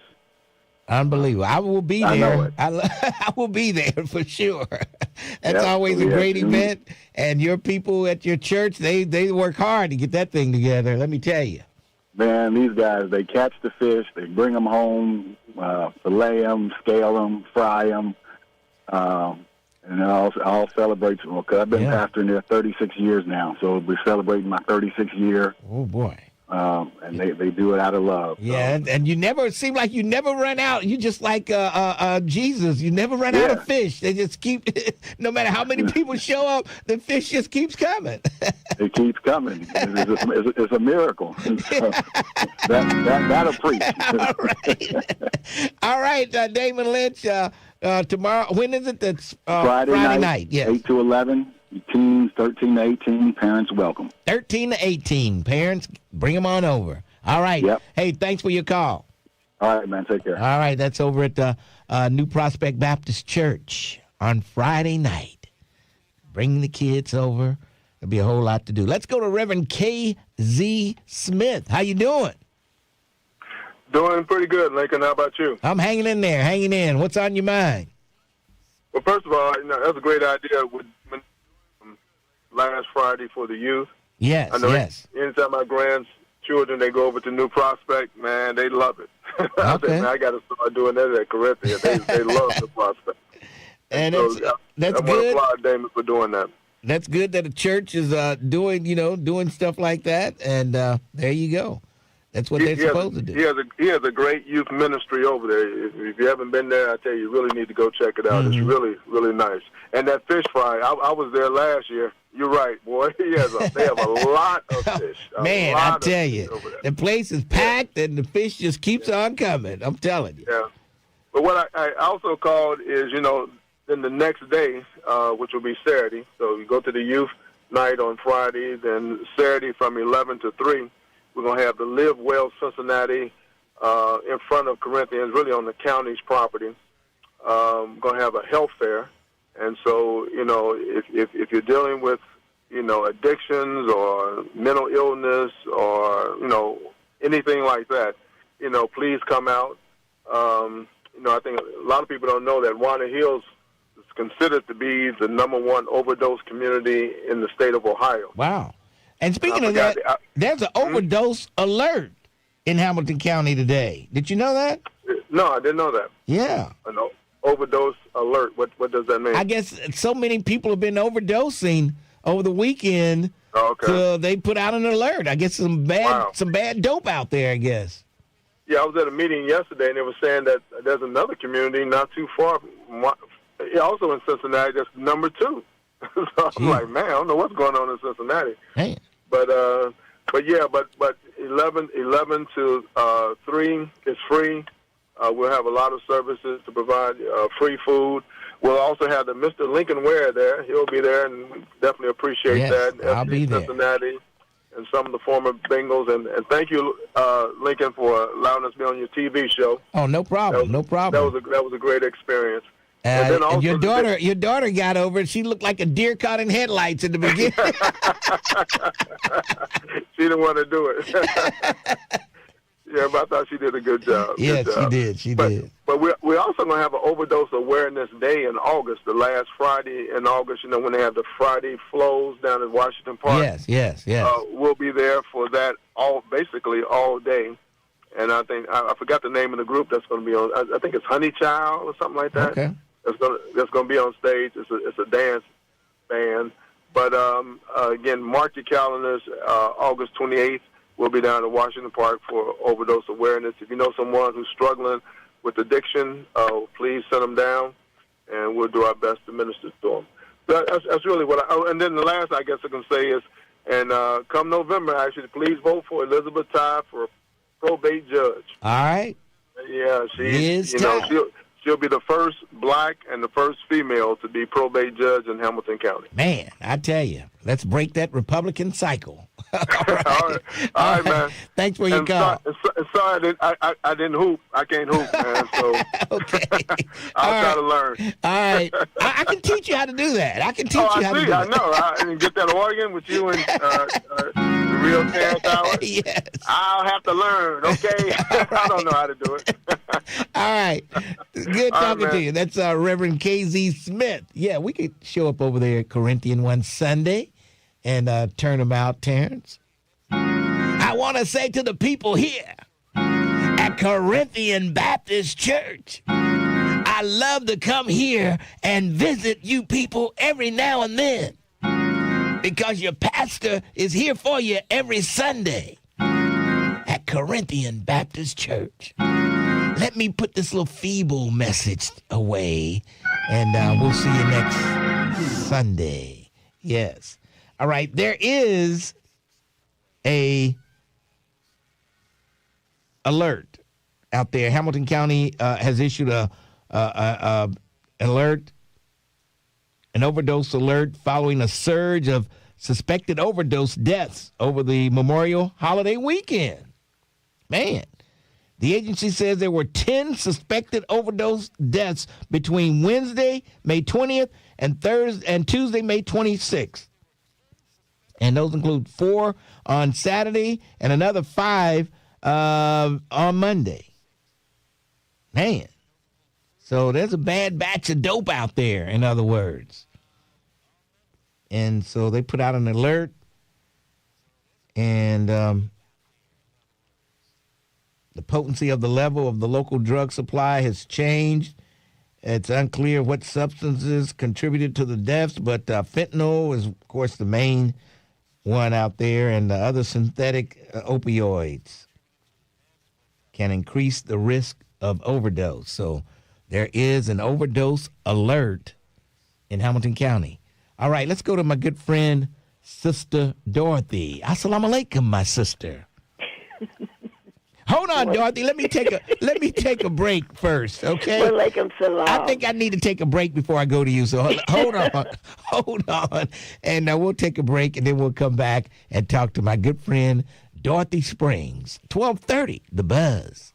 What's happening, good people? It's your cousin Trip Fontaine, and this is the Trip. She probably calls herself Dorothy Ali by now. I don't know. They probably gave her another name by now. Dorothy Ali. I thought it was Dorothy Muhammad. Yeah, it is Muhammad. You're right. Okay. I think it is Muhammad. Yeah, I knew they gave. Yeah, Dorothy Muhammad. Yes. How do they just come up with you Dorothy Muhammad now? Unbelievable. Her government name is Dorothy Springs, but her Nation of Islam name is Dorothy Muhammad. Yes. Assalamu alaikum, my sister.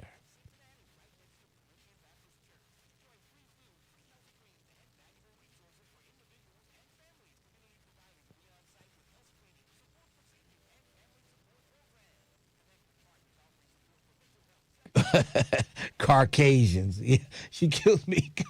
She calls them Caucasians.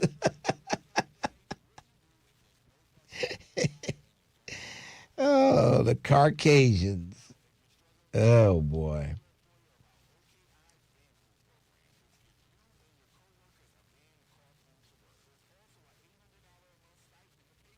Your Baptist preacher KZ can't hoop? Come on, man.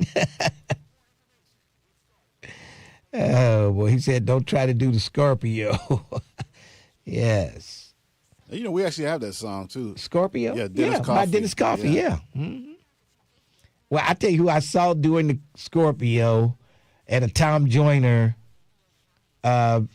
morning show that he came. I think we went to the one up in Cleveland. And lo and behold, Sister V was doing the Scorpio. And you have to, that's really tough on your knees. But she did the Scorpio. I couldn't believe it. She won the dance contest up there. Oh, wow. How long ago was that? Man, it's got to be almost 30-something years ago. Boy. Those knees was really good back then, huh? Oh, geez. Yeah, the station took a bus up to Cleveland to the Tom Joyner show. People had to win tickets, to go. And we took a couple of bus loads up there. And they had a dance contest. And Sister V got up there and did the Scorpio. Where did they have the show at? One of their, theaters up there in Cleveland. Oh, okay. Yeah. Sort of like somewhere. It was a place like Music Hall. It was downtown Cleveland. If I show you how to do the Scorpio, I won't be able to finish the show.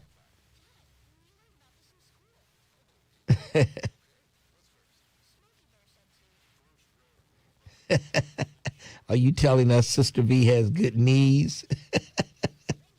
All I'm telling you is she did the Scorpio. Andrea said that used to be her dance. Now she wouldn't try it.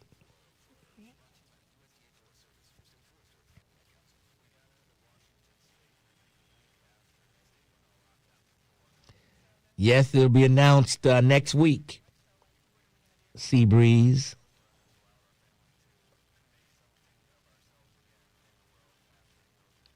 All righty. My siblings. Visit OperationHomefront.org to learn more. You have an opinion. You've got something to say. And that's the reason why we're here today. 1230 AM The Buzz, your talk station. 1230 WDBZ. We are the Buzz of Cincinnati, your talk station. Lincoln Ware on a Wednesday afternoon. And let's see, we've got Linda, first-time caller. We got, Sister Dorothy's holding on. GS and Al are holding on. Let's go to my good friend Dorothy Muhammad. Assalamu alaikum, my sister. Well, thank you. Yes. Well, yes. Lincoln, now, I want to hear my music first. What music? Just a little bit. What music? That you always like to play for me. Oh, you talking about Nobody Knows? Yeah. Oh, my goodness. Okay, you don't feel like doing it right now, but I'm going to tell you something. Nobody knows the trouble I've seen. Okay, that's enough. Okay, that's enough. I appreciate that. Now, if you don't see it now, you're really blind. Because we are in that day and time. And I'm saying this. It's good what they're doing for the community, but we need to do more. You know, I've been kind of every now and then I finally got me a cell phone. I look on there. What? You finally got your cell phone? Well, my son got what is it? It's 2026, Dorothy. Well, anyway, let me say this. I've been had one, but I never really looked at it. But now I'm praying because we're in this day and time.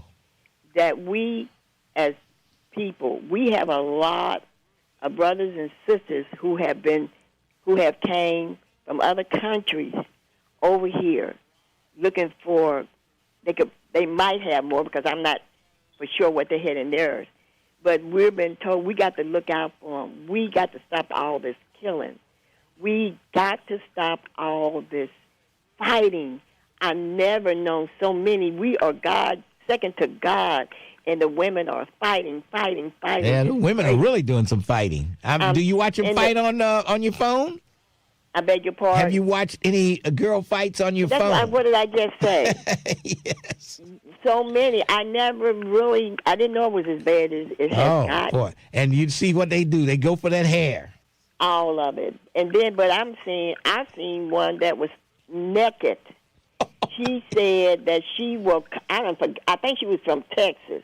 Yes. She said anybody that think that they could whoop her, they need just call and she'll come naked. She don't care what nobody says. This is terrible. Yeah, it is. I feel sad. Sometimes when I see them fighting, I just feel sad. But I'm gonna say for the person getting their butt beat. I kind of feel sad for them. But this is what I'm sad, more sad, because our men are allowing this. What has happened? Yeah. We have that's why we have a messenger that spoke to us, that was given to us from God. We have the Honorable Farrakhan that was given to us, and he said he's back too. You need to get back by God and stop allowing. Well, he's getting a little feeble now. He's getting a little up in age. Lincoln. What? Don't. What? Don't. No. Let me just say this. Does he speak every week? No. Lincoln, he's turning it over to the younger people. Lincoln, let me just say this. Be like I told you before, be careful when you talk about the Honorable Louis Farrakhan. I just said, feeble. Lincoln, What? he said he's backed by God. God sends men that he helps to bring forth his message to the people. Well, when he dies, he's only doing what he's been told to do when the time come out for him to say.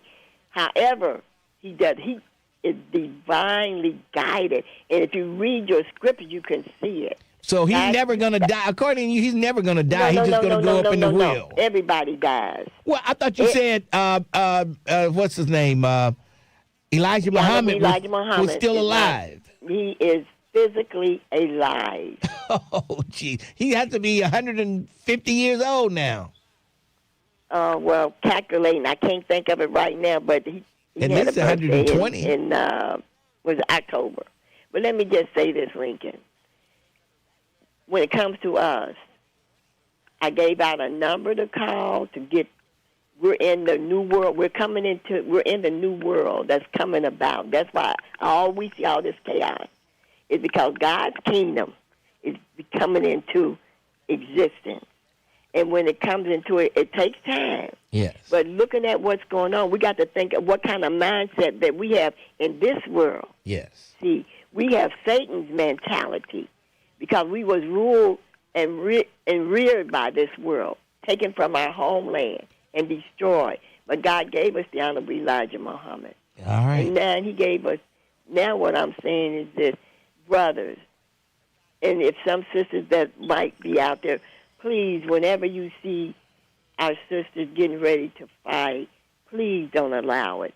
Talk it out first. Yeah. And if it's going to be a fight, let it be between the parents and some of the family members that won't jump into it. Or like they used to do back in the day, get the whole family to come down there and fight. No, not the family so much to fight, but to quell it so it won't be no jumping in. Because sometimes we got this in us. We got to get it out, but we shouldn't take it out on each other. And I'm going to say something else. You said something about the West Side.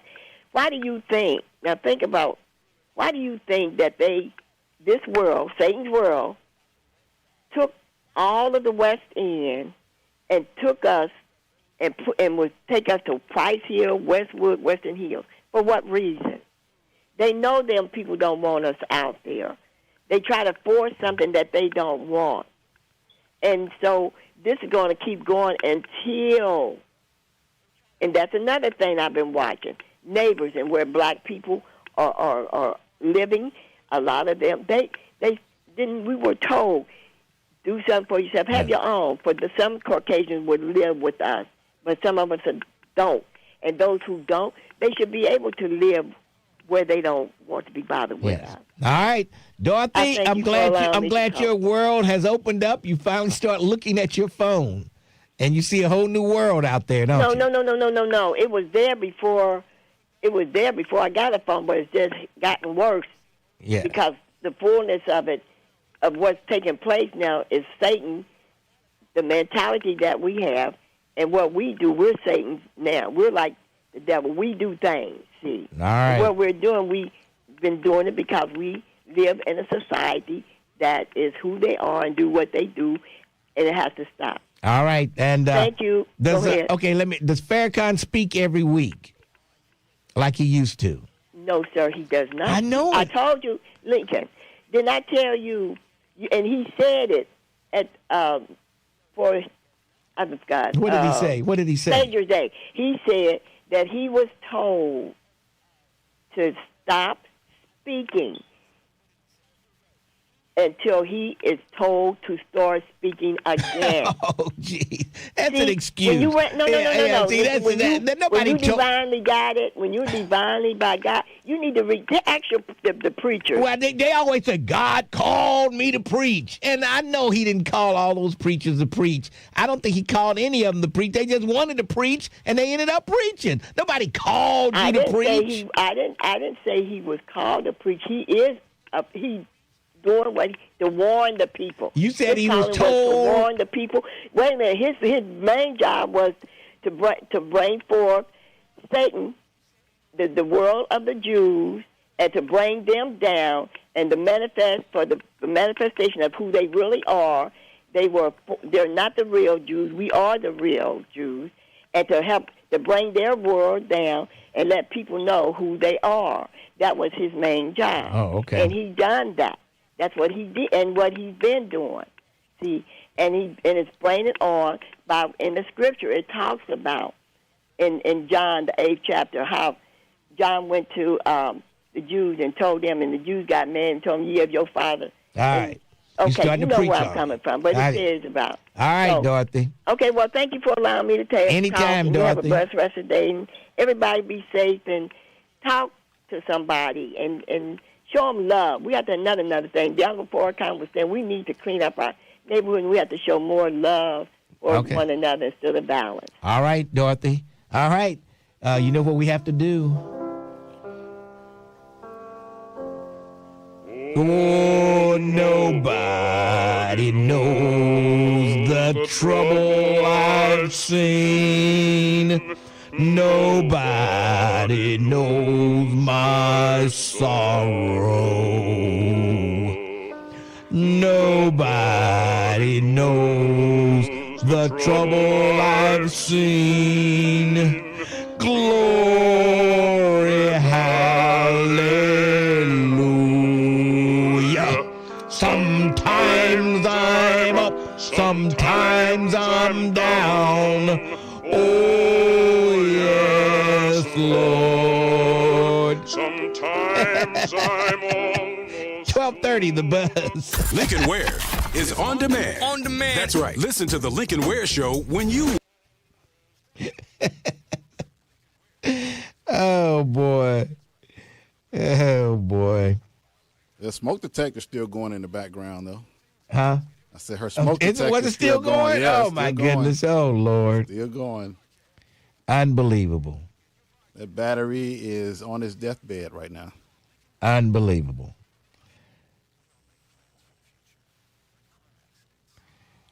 Did not Farrakhan have Malcolm killed? Oh, boy, that rumor's been going on forever. I hate that song. Black people were going through it. Make buffer music great again. Elijah Muhammad had children out of wedlock and being married at the same time. Okay, Ron Dixon. Please play the remix next time.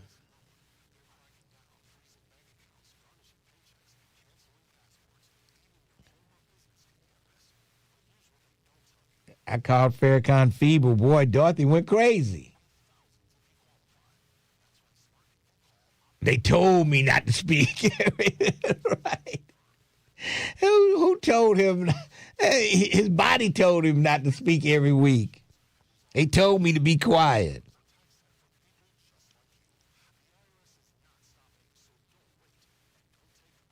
This is why the aliens don't visit us anymore.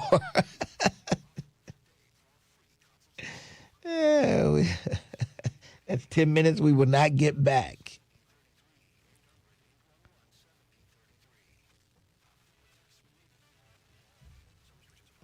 Sometimes I'm up, sometimes I'm down. Oh, yes, Lord.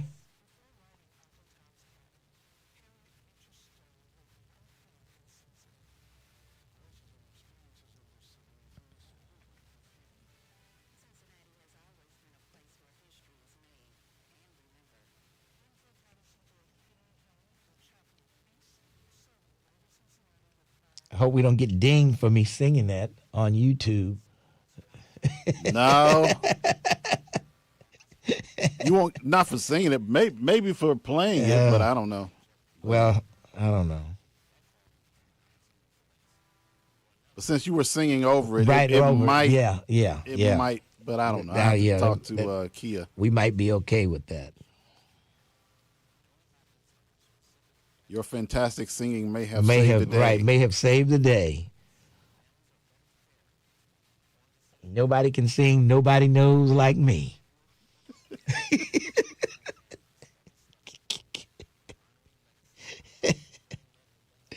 Oh, at networkforhope.org. That's networkforhope.org. If you need to talk about it, we're here. 1230 AM WDBZ, your talk station. 1230 WDBZ. We are the buzz of Cincinnati, your talk station. Lincoln Ware with you. I've got 10 minutes, and I've got 4 callers. So we'll give you about a minute and 20 seconds or 15 seconds apiece. GS, how are you? I'm excellent. How are you? I'm doing great.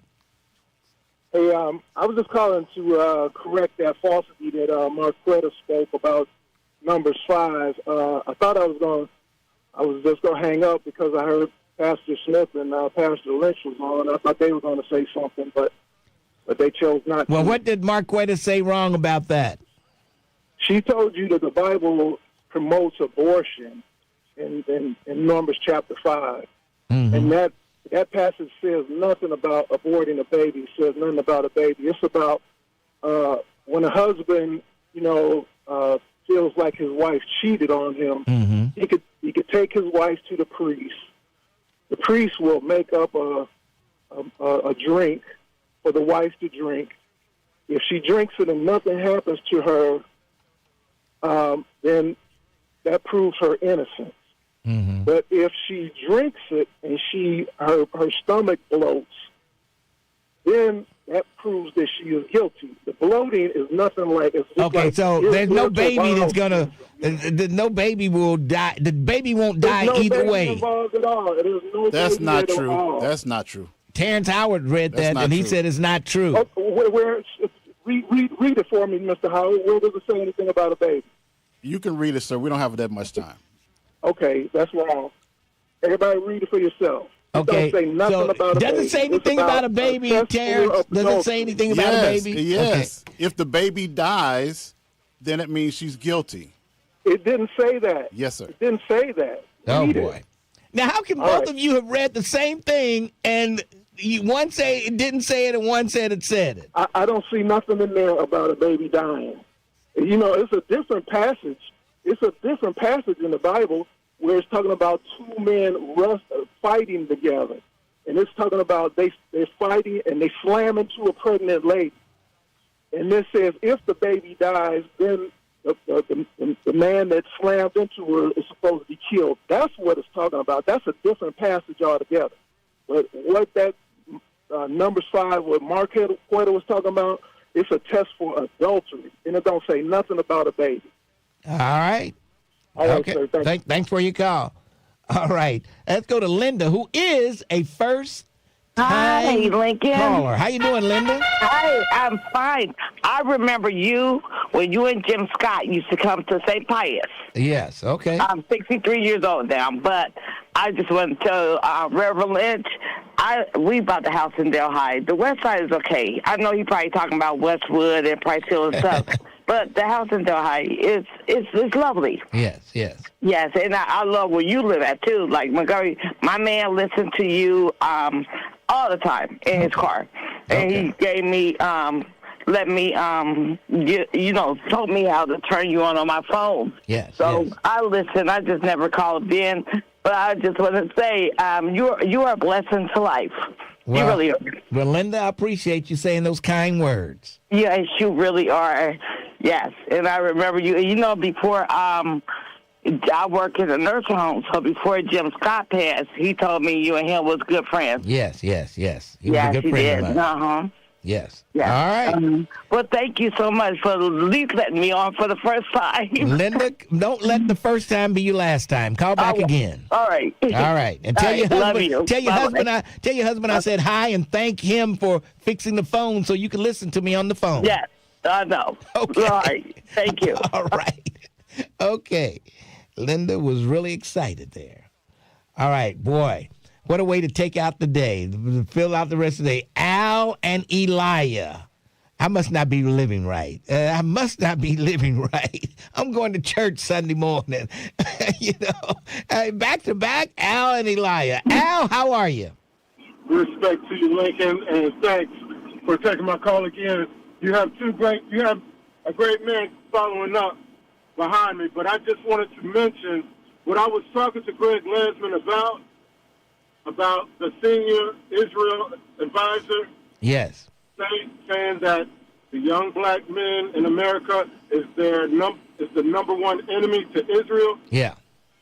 He knew what I was talking about. Mm-hmm. He just couldn't say. It's the same thing that Pharaoh asked him. He can't speak bad about Israel. Yeah. He can't do it. Yeah. And furthermore, he can't tell the truth about Israel. Well, then why do y'all, if he can't do those things, why do y'all ask him? If he can't speak ill of Israel, if he can't say anything about him, why do y'all continue to ask him? So you can see his true colors. So you can go ahead and put his feet to the carpet. Because we already know. All right. And I don't want to say we're just trying to help you and the listening audience. I mean, we're tired of getting played. But, I mean, it's not like they have something that they're going to be able to do to us. If you believe in the creator of all things and you living by his commandments and his statutes, then you'll be fine. Yes. And you'll be fine. But these are the liars, the Jewish people, the ones that the scriptures speak about, the synagogue of Satan that we are dealing with. These are those people, the Jewish people. All right. Jew stems from Judah, and that's where the Messiah comes out of. That's what's in our blood, the Messiah's blood. So that's the reason why we speak it. All right. That's the reason why we Al, continue. I got to run. Thanks for your call.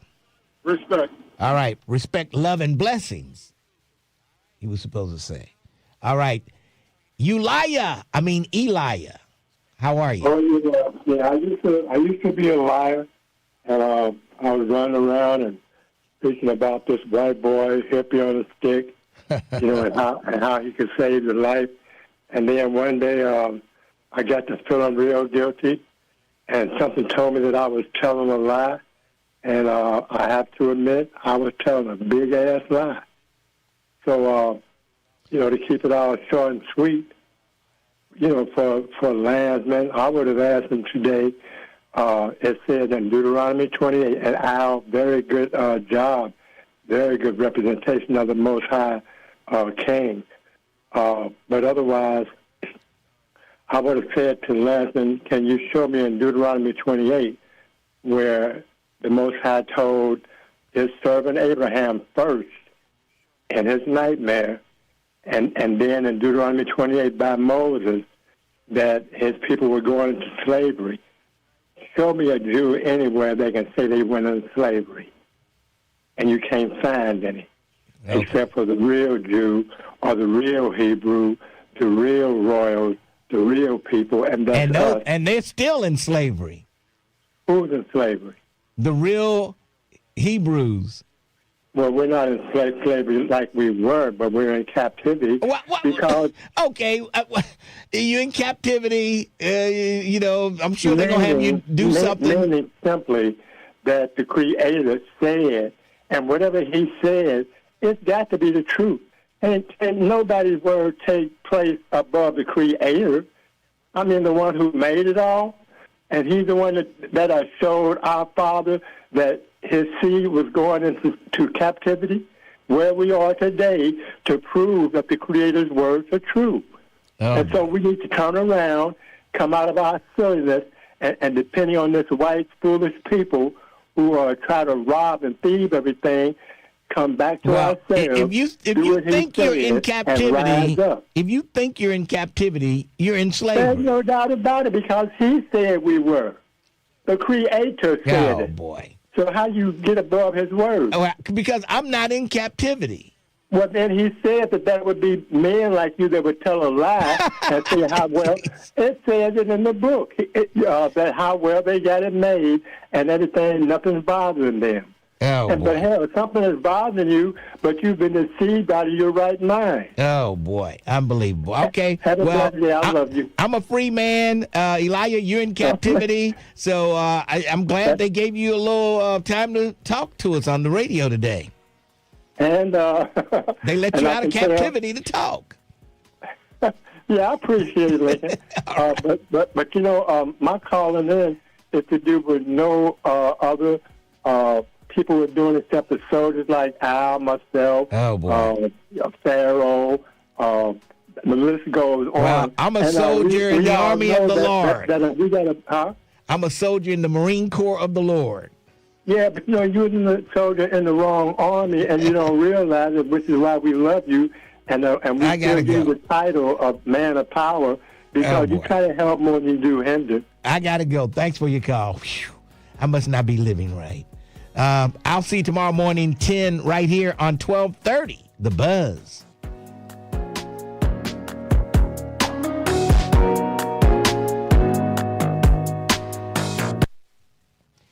All right. Woo! Lord.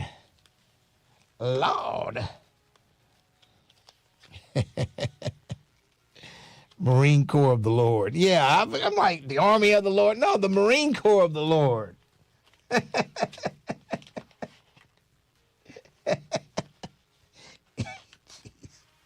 Y'all folks kill me.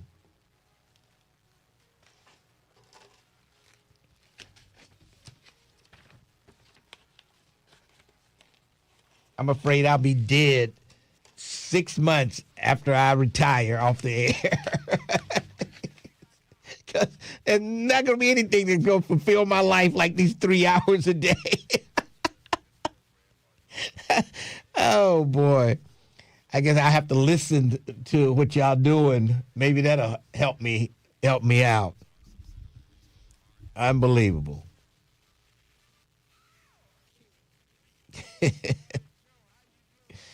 Oh, boy. And Elijah actually thinks people want to hear what he has to say. He really thinks that. Yeah, him, Rick Jr. Right. You know. They all in the same boat. Oh, boy. We'll make the announcement next week, Brent Beard.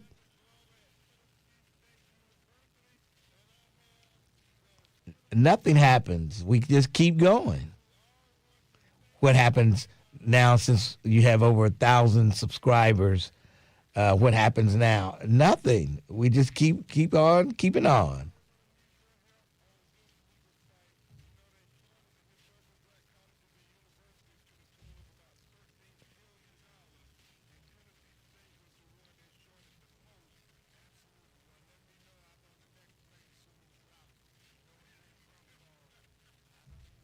Leave the ninth temptation alone.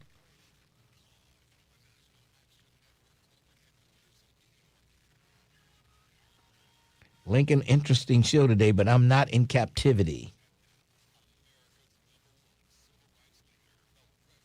Does Elijah need money on his books? Lincoln, any update on the extravaganza? No, not yet. I got to double check on one other place. Y'all killing me. Y'all getting the Buzz Extravaganza and the Soul Classic Day Party. Are y'all getting those two confused? Because I'm really working on the Soul Classic Day Party. The Extravaganza, I don't know when that'll happen. We might just wait until they put up that winter house down on Fountain Square, and I reserve the winter house for the Buzz Extravaganza. And they'll put that up, I guess, in November. I don't know.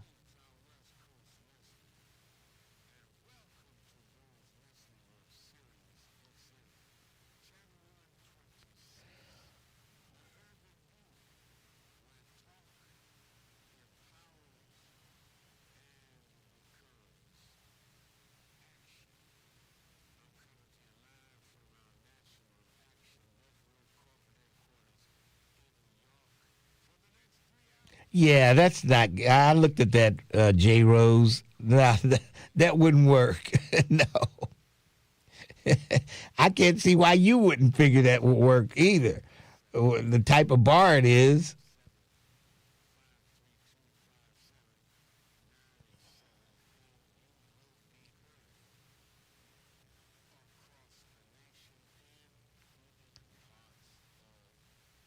Oh, yeah, Clifford. What's up, Clifford? You got a lot to see over there, Clifford. There's a lot of sights to see over there at the Hamilton County Veterans Service Commission and with Jobs and Family Services over there. There's a lot going on over there, let me tell you. I don't know if the Bengals signed Joey Boss. Who is Joey Boss?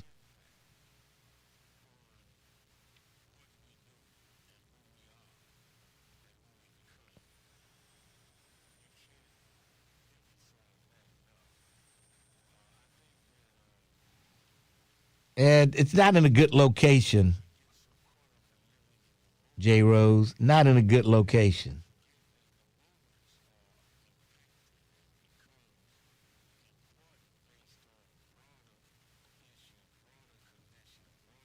These folks here in Cincinnati, they got to know, they've got to have been there before and know where they're going. They don't like anything new. Oh, boy, I'm looking at Trump and his white men. Well, I guess Rubio, he wouldn't be considered white, but he looks like it.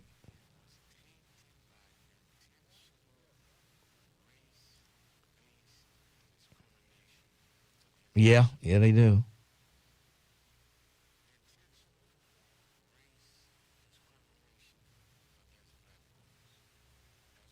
No parking on the dance floor with wheelchairs and walkers. Oh, boy.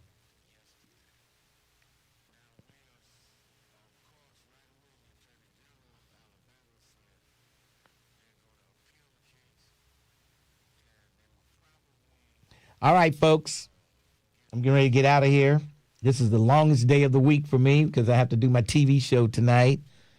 So Wednesdays are always days I don't like. Who is that over there in the corner? Oh, okay.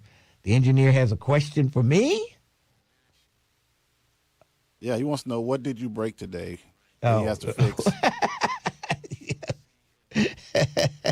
I didn't break it. Did you fix it? Ask him, did he fix the voice tracker? The wide orbit. Did you fix the wide orbit? I think you did. I didn't see the red up there anymore. He said yes. Okay. All right. Folks, I'm out of here. Go ahead, Terrence. You can